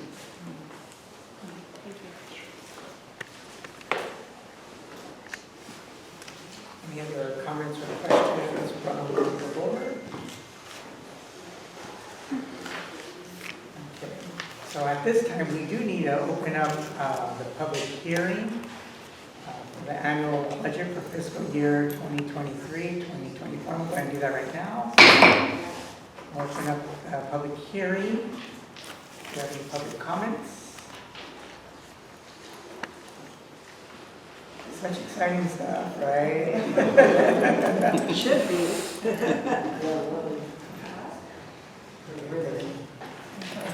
If there are no comments from the public regarding the annual budget for fiscal year 2023-2024, we will go ahead and close the public hearing and move on to agenda item. We got a question. Yes, please come forward. Yeah, Public hearing. I just, And if you can come to the mic. Yes. I don't know how to phrase it. I guess I want to, where do you go? Oh. I guess I want to know if this is what you feel every year about what you were saying. Is this what you feel every year about the budget? Your prognostic, I think is the word. See, yeah. Where'd you put me up here? I can't think on the spot. I'm sorry. I get nervous and I can't think of the words. Prognosis? Yeah. The prognosis? Yeah. Is that how, has it changed? Is it the same every year? Because you, Trustee Padilla-Chavez asked you a question that I can't articulate again, but she asked you a good question. And then you completely like killed my hopes. And I don't know if you know that, but I'm sorry. I don't know, you don't have to be sorry. But I just wanted to know if that's new, or is that the same thing that you see happening every year? Is that the same thing you think is going to happen every year? Well, my understanding of the question. Get it on the record. Yeah.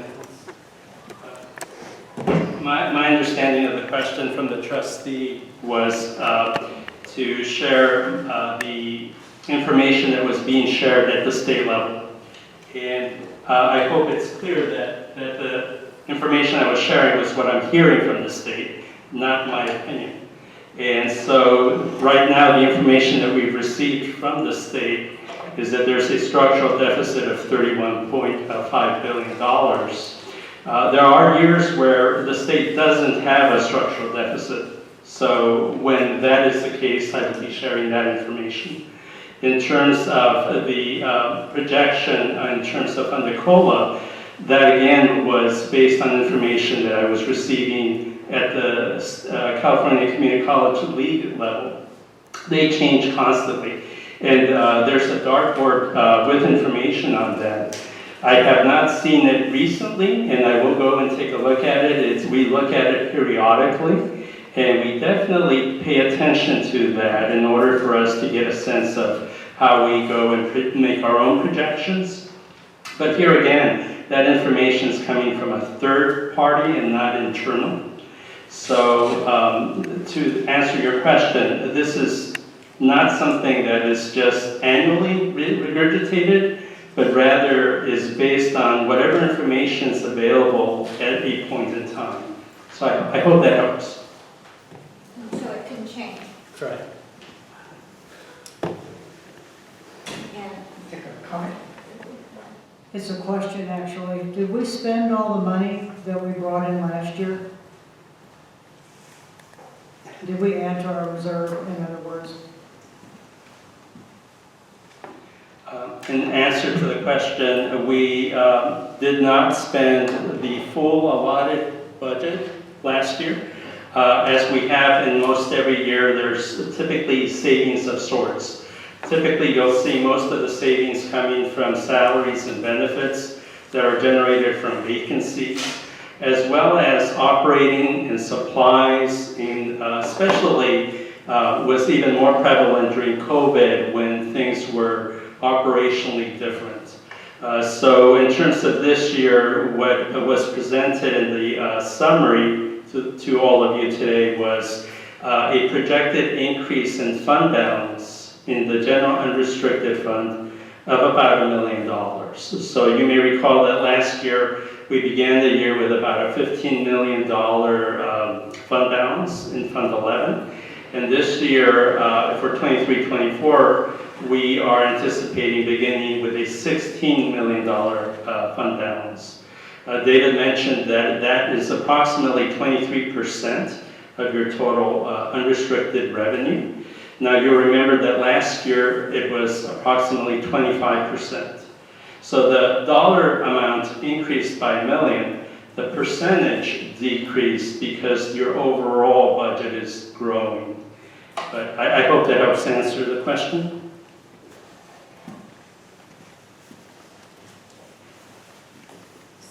So let me clarify, how much did we move into reserves?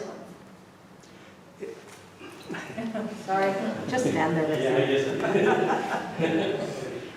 In the unrestricted general fund, the fund balance is $16 million. That's an increase of $1 million. So last year when we got $67 million, which was significantly over the $59 million we spent the year before, we still haven't gotten raises. Of that substantial increase, we only put $1 million in reserves and there's still not raises, or is there money set aside since we haven't finished last year's negotiations? There's money set aside in anticipation of negotiations. And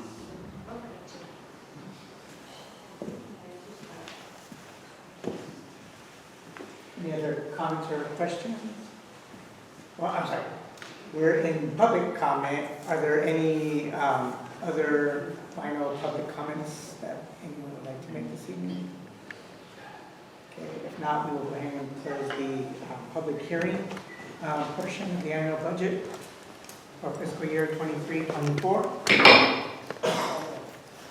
We're now moving on to agenda item C, which is considered adoption of the annual budget for fiscal year 2023-2024. I'll move. I'll second. Moved by Trustee Padilla-Chavez, seconded by Trustee Gonzalez. Question? Is this an action item or not? Yes, it is an action, just not quoted this way. And I couldn't find I can't find, so we have to do a vote. You want a roll call vote? Yes. I say yes. Yes. Yes. Yes. Yes. Thank you.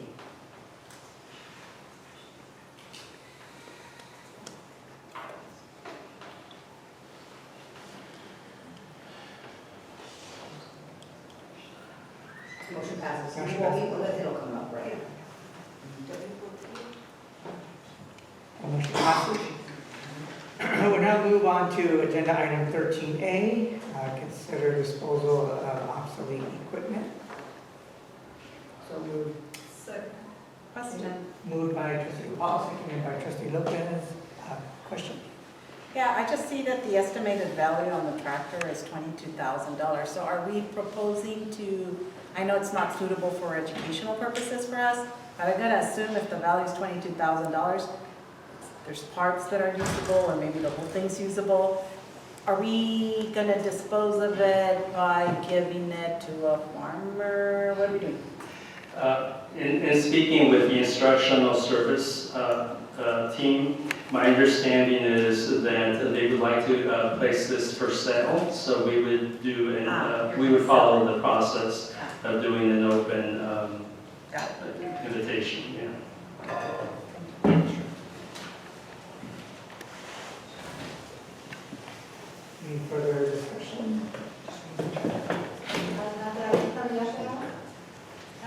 No?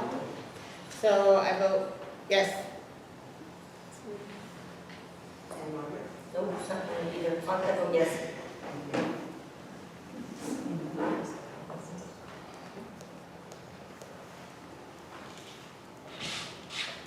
I'm interactive tonight. Motion passes.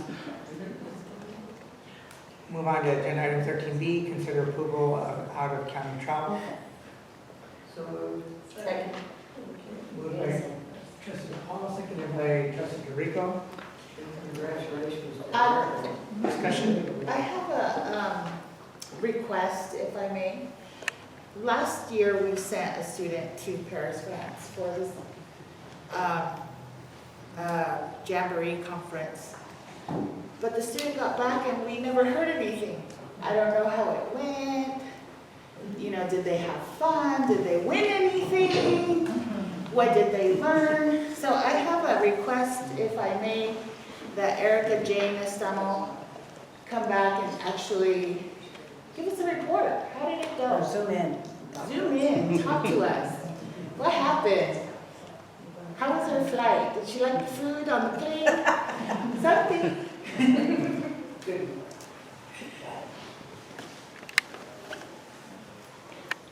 There's a motion and a second, and if Yes. can go ahead and enter their votes. You have any tech issues? Yes.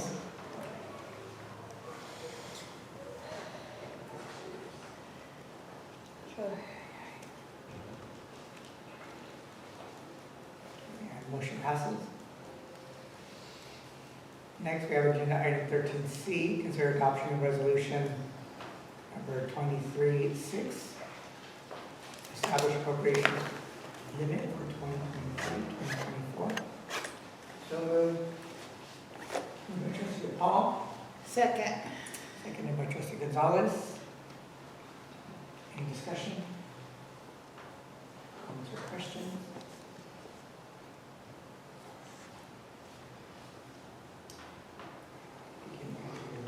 And motion passes.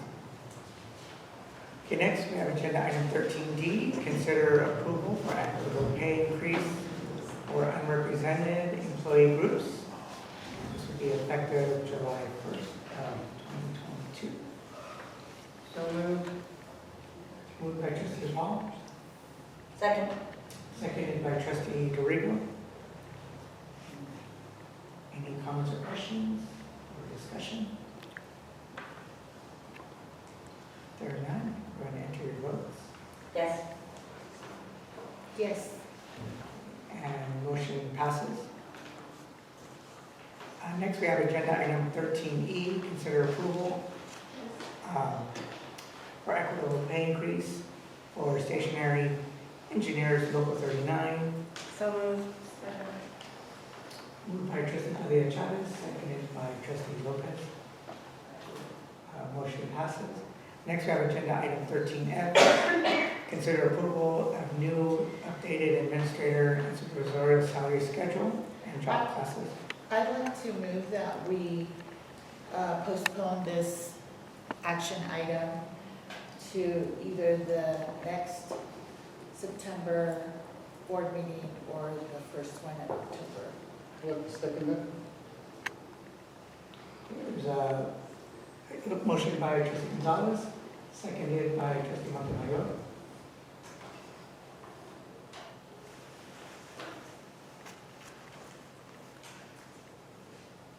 Why? Discussion. At this time, I feel that we need to get back on track with the negotiations that we have on par with our faculty. And I'm not saying that we're not going to consider this action item. We will consider it. I just feel that it would be more appropriate if we begin our negotiations in good faith with our teachers so that we can get that ball rolling. And I'm certain that our administrators and supervisors are on the same page in terms of wanting to have a resolution for the faculty negotiations. Trustee Montemayor. I've got a question for Michael or Diana. Were salary schedule studies done for all employees? They were done for L39, CSEA, and the managers. And why is that? Good evening, Diana Rose, Vice President, Human Resources. So with Local 39 and CSEA, it specifically stated in their collective bargaining agreement that we engage in a classification and compensation study.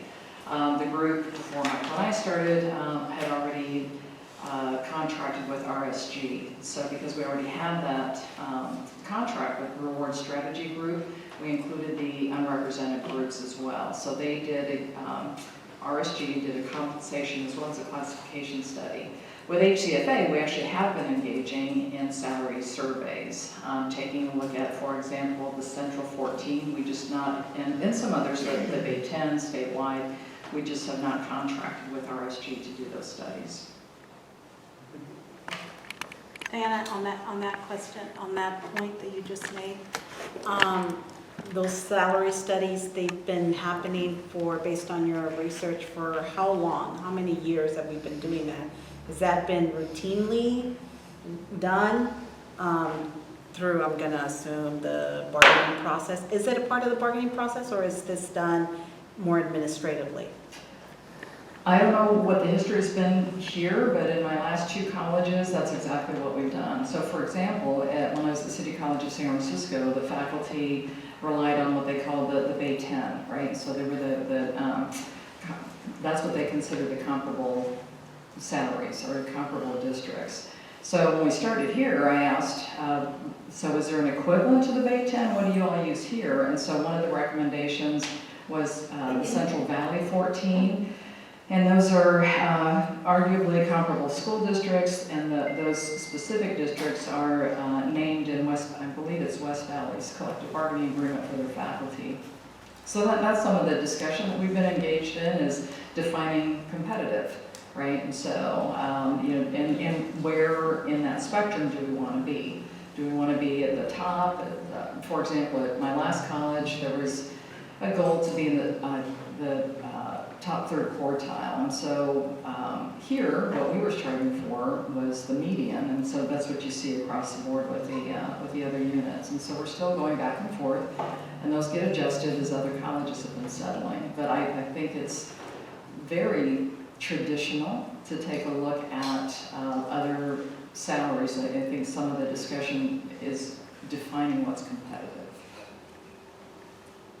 And we're working on that. just Yes. to be clear. Trustee Aurelio. And do you have an idea when that timing will be, when that will be completed? Well, I hope by the end of September, because I'm actually going to be on medical leave in October, and so, but part of the reason too, I know it feels like it's been a really long time, especially for the faculty who are not at the table, but there's been a lot of exchange of information. The entire collective bargaining agreement was reopened, the entire contract. Plus, I think 4 leftover reopeners from the last contract. So it was a very aggressive and ambitious endeavor to try to get it done when the contract had already expired. So we've been working very diligently. There were no negotiations while the faculty were off schedule, and so before we concluded in May, we had already set aside when are we going to meet. So those 3 dates have been selected, September 13th, 20th, and 27th, all day. So I think there's a commitment from both parties to try to wrap this up. One other question. Thank you, that was perfect, that's exactly what I needed. Yeah, I have a concern too about this item, and it's not about deserving at all. I think, we all support the decision that President Gutierrez has put before us, but for me, it's a timing issue. I really feel like the timing isn't right. I think we need to force, in a nice way, force both parties to come together and get this thing done. And I'm glad we have the 3 dates, 8 hours, if it takes 10 or 12, whatever it takes, get it done. And I think as a board, we can commit to those other days getting together and making it happen so we don't delay it as a board, calling special meetings, whatever we have to do. Because it's very important that we get this finished and that we move forward in a positive manner. So I support your first and second definitely. For me, it's timely. I'll just say that I'm in the same boat, and thank you for telling me that the last time that our teams met for negotiation was May. I can understand the frustration. It's been many months, but it sounds like there was an agreement that that's how we were going to proceed. So I just want to make sure that for the public and for the record, that we make that very clear, that there was an agreement that that's how we were going to, and I'm seeing a no, but I'm going to defer to what you're saying publicly, that in fact, that's what was done. But I do think it's a timing issue as well. So I'll be voting no on the, well, wait, what was the motion? The motion was to postpone. So I'm voting on the postponement, not on this. Okay, got it. So just to be very clear, because I don't want to misrepresent the false negotiator, or let alone a loser. So when we last met in May, we talked about, are we going to meet during the summer? Because we stood ready. But at the time, the response from HCFA was, well, they're available if we have something new to present. And so at this point, we're waiting for a response back from HCFA. And so they've made a significant information request. And so we're working on that and hope to get that to HCFA this week. So we can, both parties can hit the ground running on the 13th.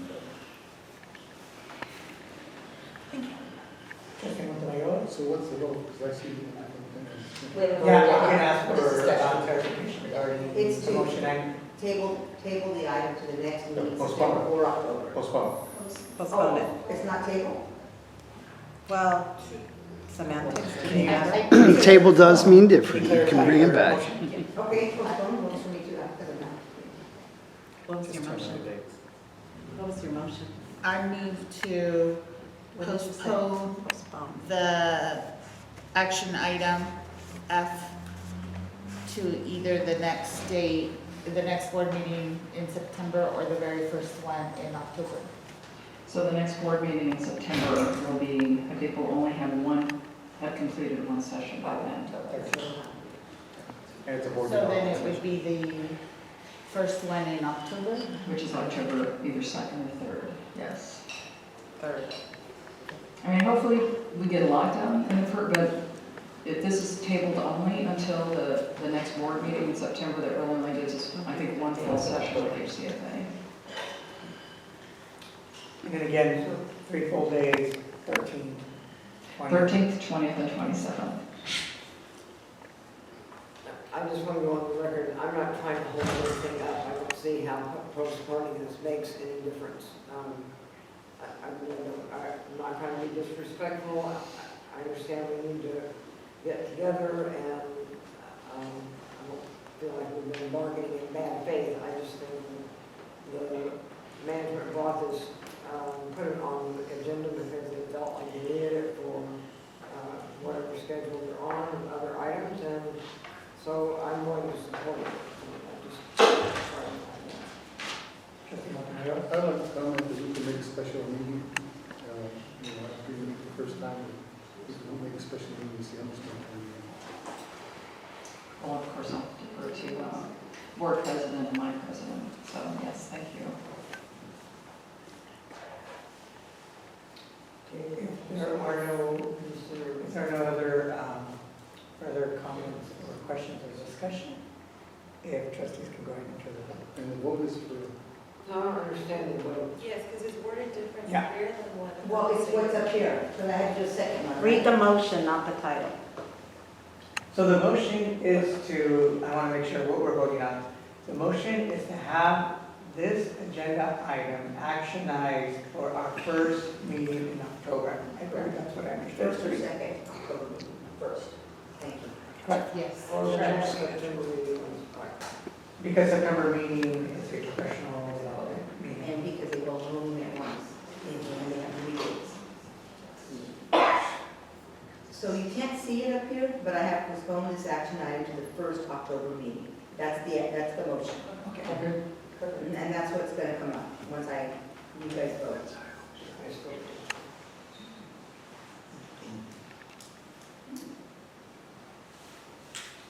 So we will have this appear as an action item then on the October It's the 3rd.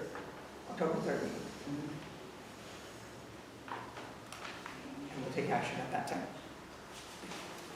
Next, we have agenda item 14, how to see construction projects, including facilities bond measure T.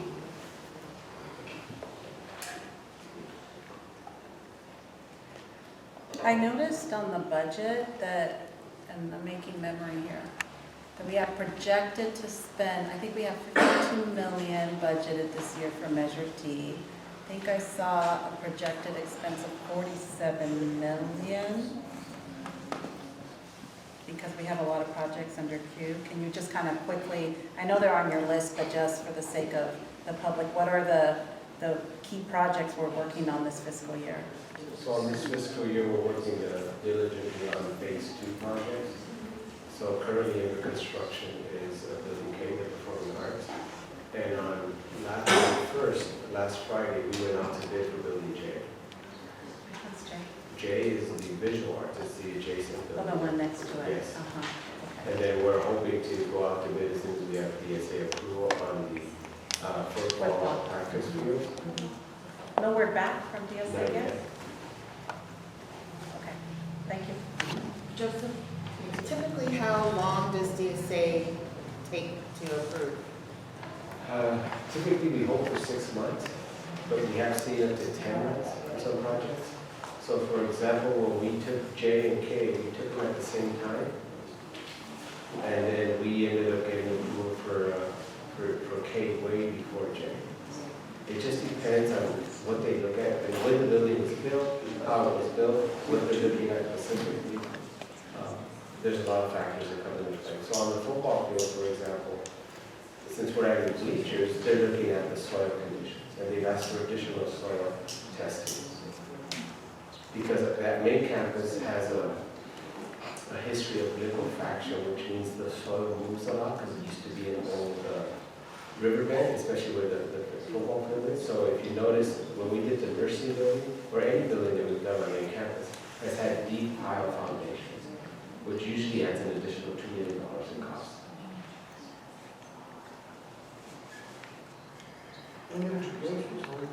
The bleachers, no, they may be requiring us to do a deep pad.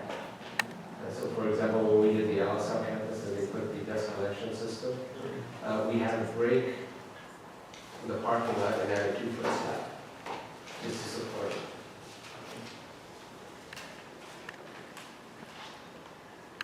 Thank you, Joseph.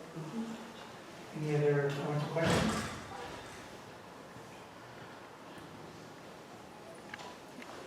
Move on to agenda item 15A, from board members. Right, Lopez. So I just wanted to say, I did have the opportunity to come to the financial conference that Jackie was talking about, I believe, and it's a great turnout. I work at I'm employed at the Alazar Resource Center, so we had one of our members, staff members, table at the event. And on behalf of that committee, thank you, because a lot of the times I'm very happy to come and do passport meetings. So the councilman is there. We had, like I said, an amazing turnout. We had community members, cabinet members, and then white box and stuff, and our highlights out there. So thank you for that.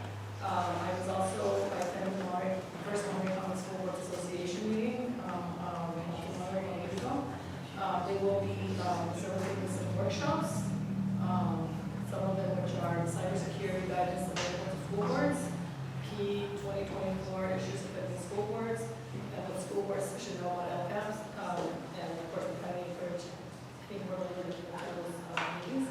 And we are going to be also nominating the next, some members of the community for the Excellence in Education Award. That's coming up later on this year. And it's on the list to that celebration next year. And I will report on that or later on this year. And I also want to say that I wish all our students, staff, faculty, a great 2023-24 school year. It was nice to hear that that the students were engaged, and I saw their social media, the watermelon competition, and all the awesome competitions.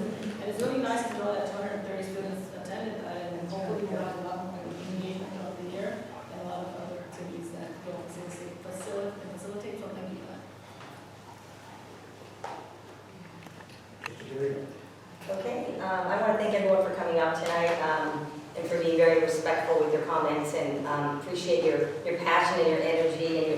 enthusiasm, and we want to keep that going for the future. So thank you for that. We do have excellent faculty, and I think we're very blessed. So I want you guys to know you're appreciated and valued. My son started school last Monday at Hartnell, super excited. Finally got all his classes. I complained to everybody in the room that about there was waitlisted in almost every class, which I hope we can fix that for the next semester. I know enrollment's up, and that's a great thing, but we do need to give students more options. I don't want them to stay classes just to get credits. They need to be transferable. They need to be, you know, general ed or fit as major. So there's some work to be done there, but everybody was super helpful when I reached out in the panic, and I appreciate Dr. Halomo for giving me like a, you know, sending me like a life vest because I was drowning. Anyways, and the negotiations, I think what we did tonight was great. The timing and everything. It gives people 30 days to really make it happen, and I just say get her done and let's move forward and bring this college back together as we know we can. And I'm working with Alina on this peer-to-peer mental health strategy that she has. It's really exciting. So in October, we'll give you guys a date. We plan on having our first speaker series starting, and Michael's going to launch it and greet all the students. We're hoping to have a good turnout at the Student Center, and we'll kind of talk about what mental health looks like. And the biggest thing is we want to reduce the stigma around it and have students come together, support one another. So each month we'll have an evening, probably an hour where students can come together. We'll have a remarkable mental health professional speaker, and then they can network and just share stories or what have you. So super excited to launch that, and it's going to be very much student-driven, which I'm super excited about. And Alina's really on top of it. She's doing a great job organizing, has a huge vision. So we're the foundation supporting her, and a few members from the community as well to help her get the funding that she needs. So look forward to that, and I hope that a lot of you will come out and join us as well to support the students. Thank you. So excited to be back at school, excited to have had our welcome back week last week. We planned several activities for students. We had a lot of participation, and as you guys heard, we had a watermelon eating contest in which Commissioner Morales was able to participate. So thank you, Richard, for engaging with students. I think as students, it's also very lovely and exciting to see that faculty and staff and everybody, they're also human. And they like to have fun with the students. So thank you, Richard, for that. I was able to also attend the inauguration of our new Orchard Lane Park here in Soledad, which is next door to us. It's an amazing park. I remember being in high school and going to the community meetings when they were asking for input, so it's like a dream come true when I was to see it in action. It's an all-inclusive park, so whenever y'all get a chance and whenever there's light, go check it out. It's beautiful, and it's right next to our Soledad Center, so that's awesome. And I wanted to congratulate Irma on completing her bachelor's. Yay!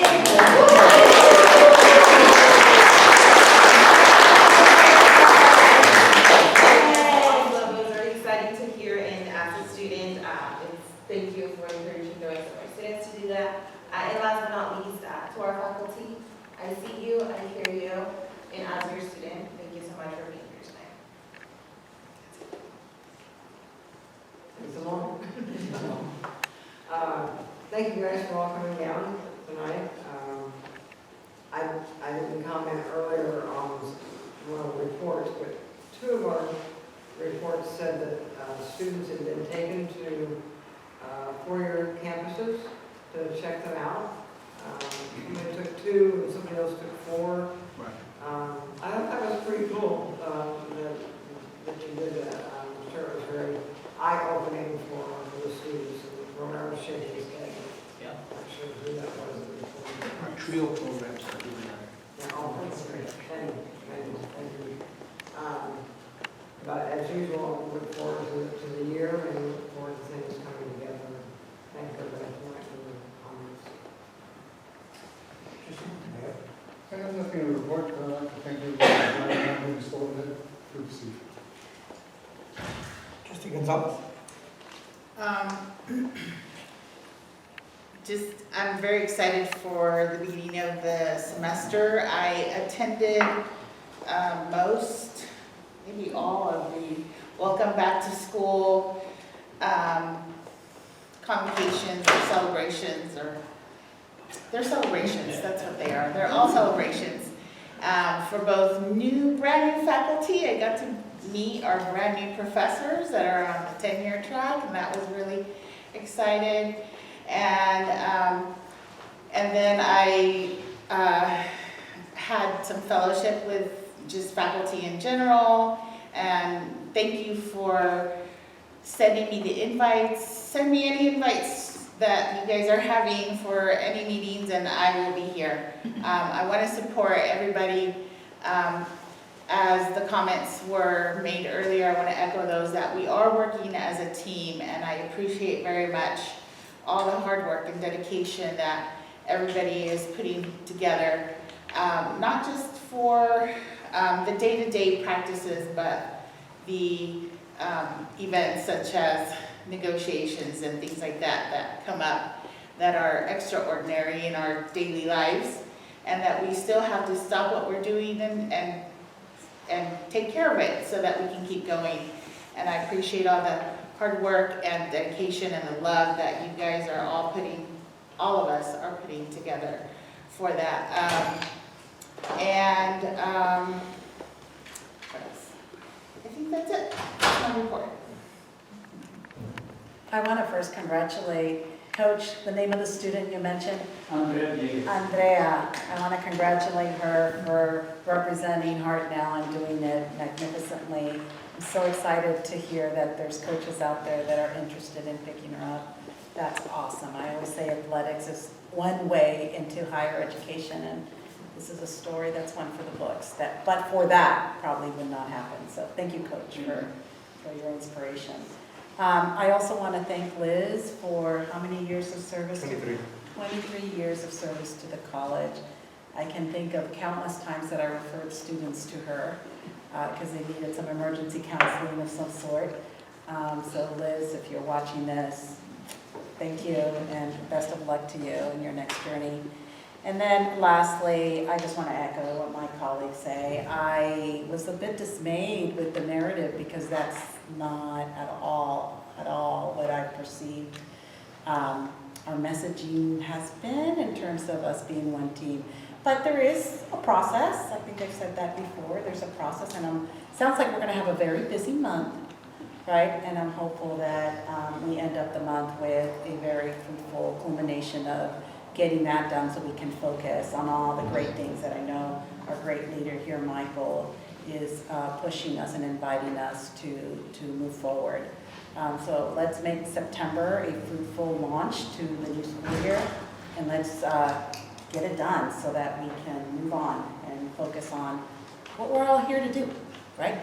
This is a part of the process, but I'm sure none of us signed up to talk about negotiations, right? As the meat and potato of our daily conversation. So let's get this wrapped up and done. So thank you, and thank you, Michael. I want to say to Michael, 1 year, and you dealt with a lot, and continue to do so, but with grace and determination and focused on student outcomes, and I appreciate that. So thank you, Michael. Can we give him a round of applause for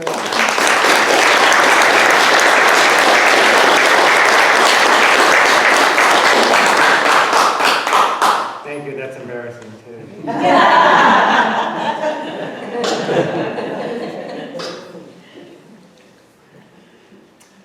I want to wish Lucy happy birthday.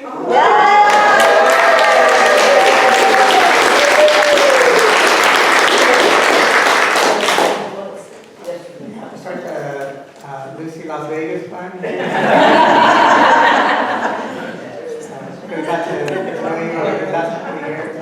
Lord, I'll let you do that. I'm captain now. Question development.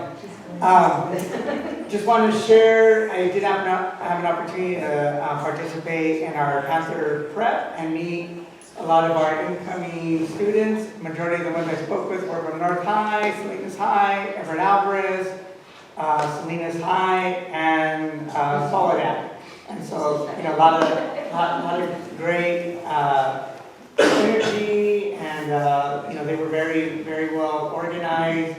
Having that many number of like new students on campus, it's really exciting to see the beginning of this next batch, next generation of our project, right, as institutional leaders in higher ed.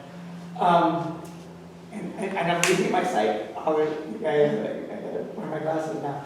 Also had an opportunity to catch the morning part of convocation, and that too was very impressive to see everybody on campus coming together, supporting the work that lies ahead. I didn't know about the theme, and I want to thank our football team for providing me the jersey. I obviously didn't have the shoulders to build those shoulder pads. And I don't know if I ever will, but we got some big players on campus. And with that being said, I think what I heard was there's a real dire interest and need for Hartnell College swag. I see a lot of students and faculty and administrators and parents wearing our Hartnell gear. I still have my Hartnell College sweater from 1992, and I'll bring it to the next meeting. Let's see if it fits. But there's a lot of pride in this institution, and it goes way back. Again, just want to also congratulate Irma on receiving her bachelor's degree. And I did want to make a comment in terms of labor negotiations. It's very difficult as a board member.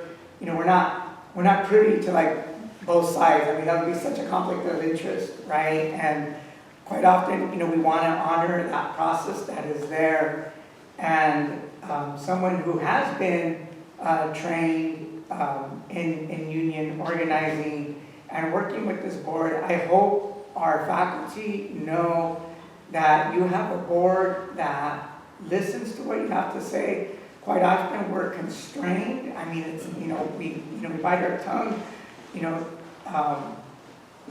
want to make sure that it gets done. We want to make sure that our faculty are compensated accordingly, right? We want to make sure that, we're comparing apples to apples and oranges to oranges. A lot of you share with us what you do on a daily basis. The work that you do is not easy. And we understand that. And someone that has, been involved, I've never been in a union. I've worked my entire life in the nonprofit sector. As you probably know, there are probably only 2 nonprofits in this county that are actually union members, or probably should be more. So in terms of understanding, living wage, I've never supported living wage. I support a retirement wage. I feel that institutions really need to be vested in their employees and go above living wage and not have to worry about things like retirement. So I really hope that those people who are at the negotiating table really know that you have a board that have a background, that have a history with CSEA, SEIU, UFW, and that we do support your efforts.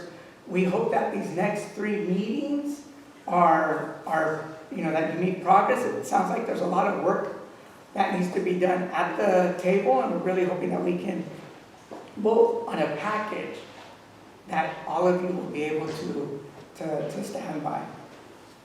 The comment that stood out the most to me tonight was sometimes this process is unnecessarily adversarial.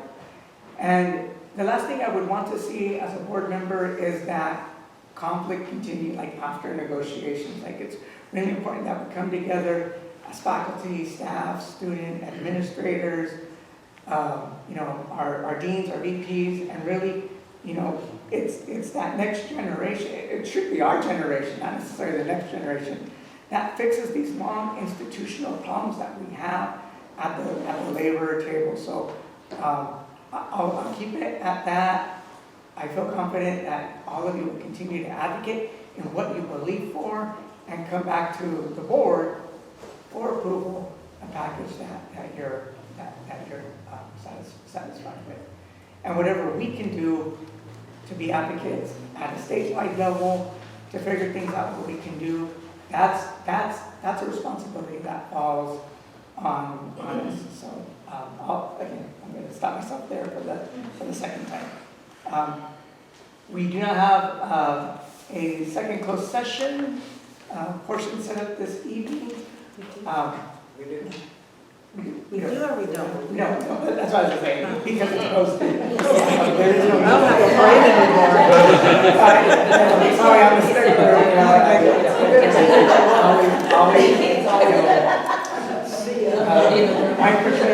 For clarity, I do want to announce our next meeting is going to be on the campus, September 19, 2023.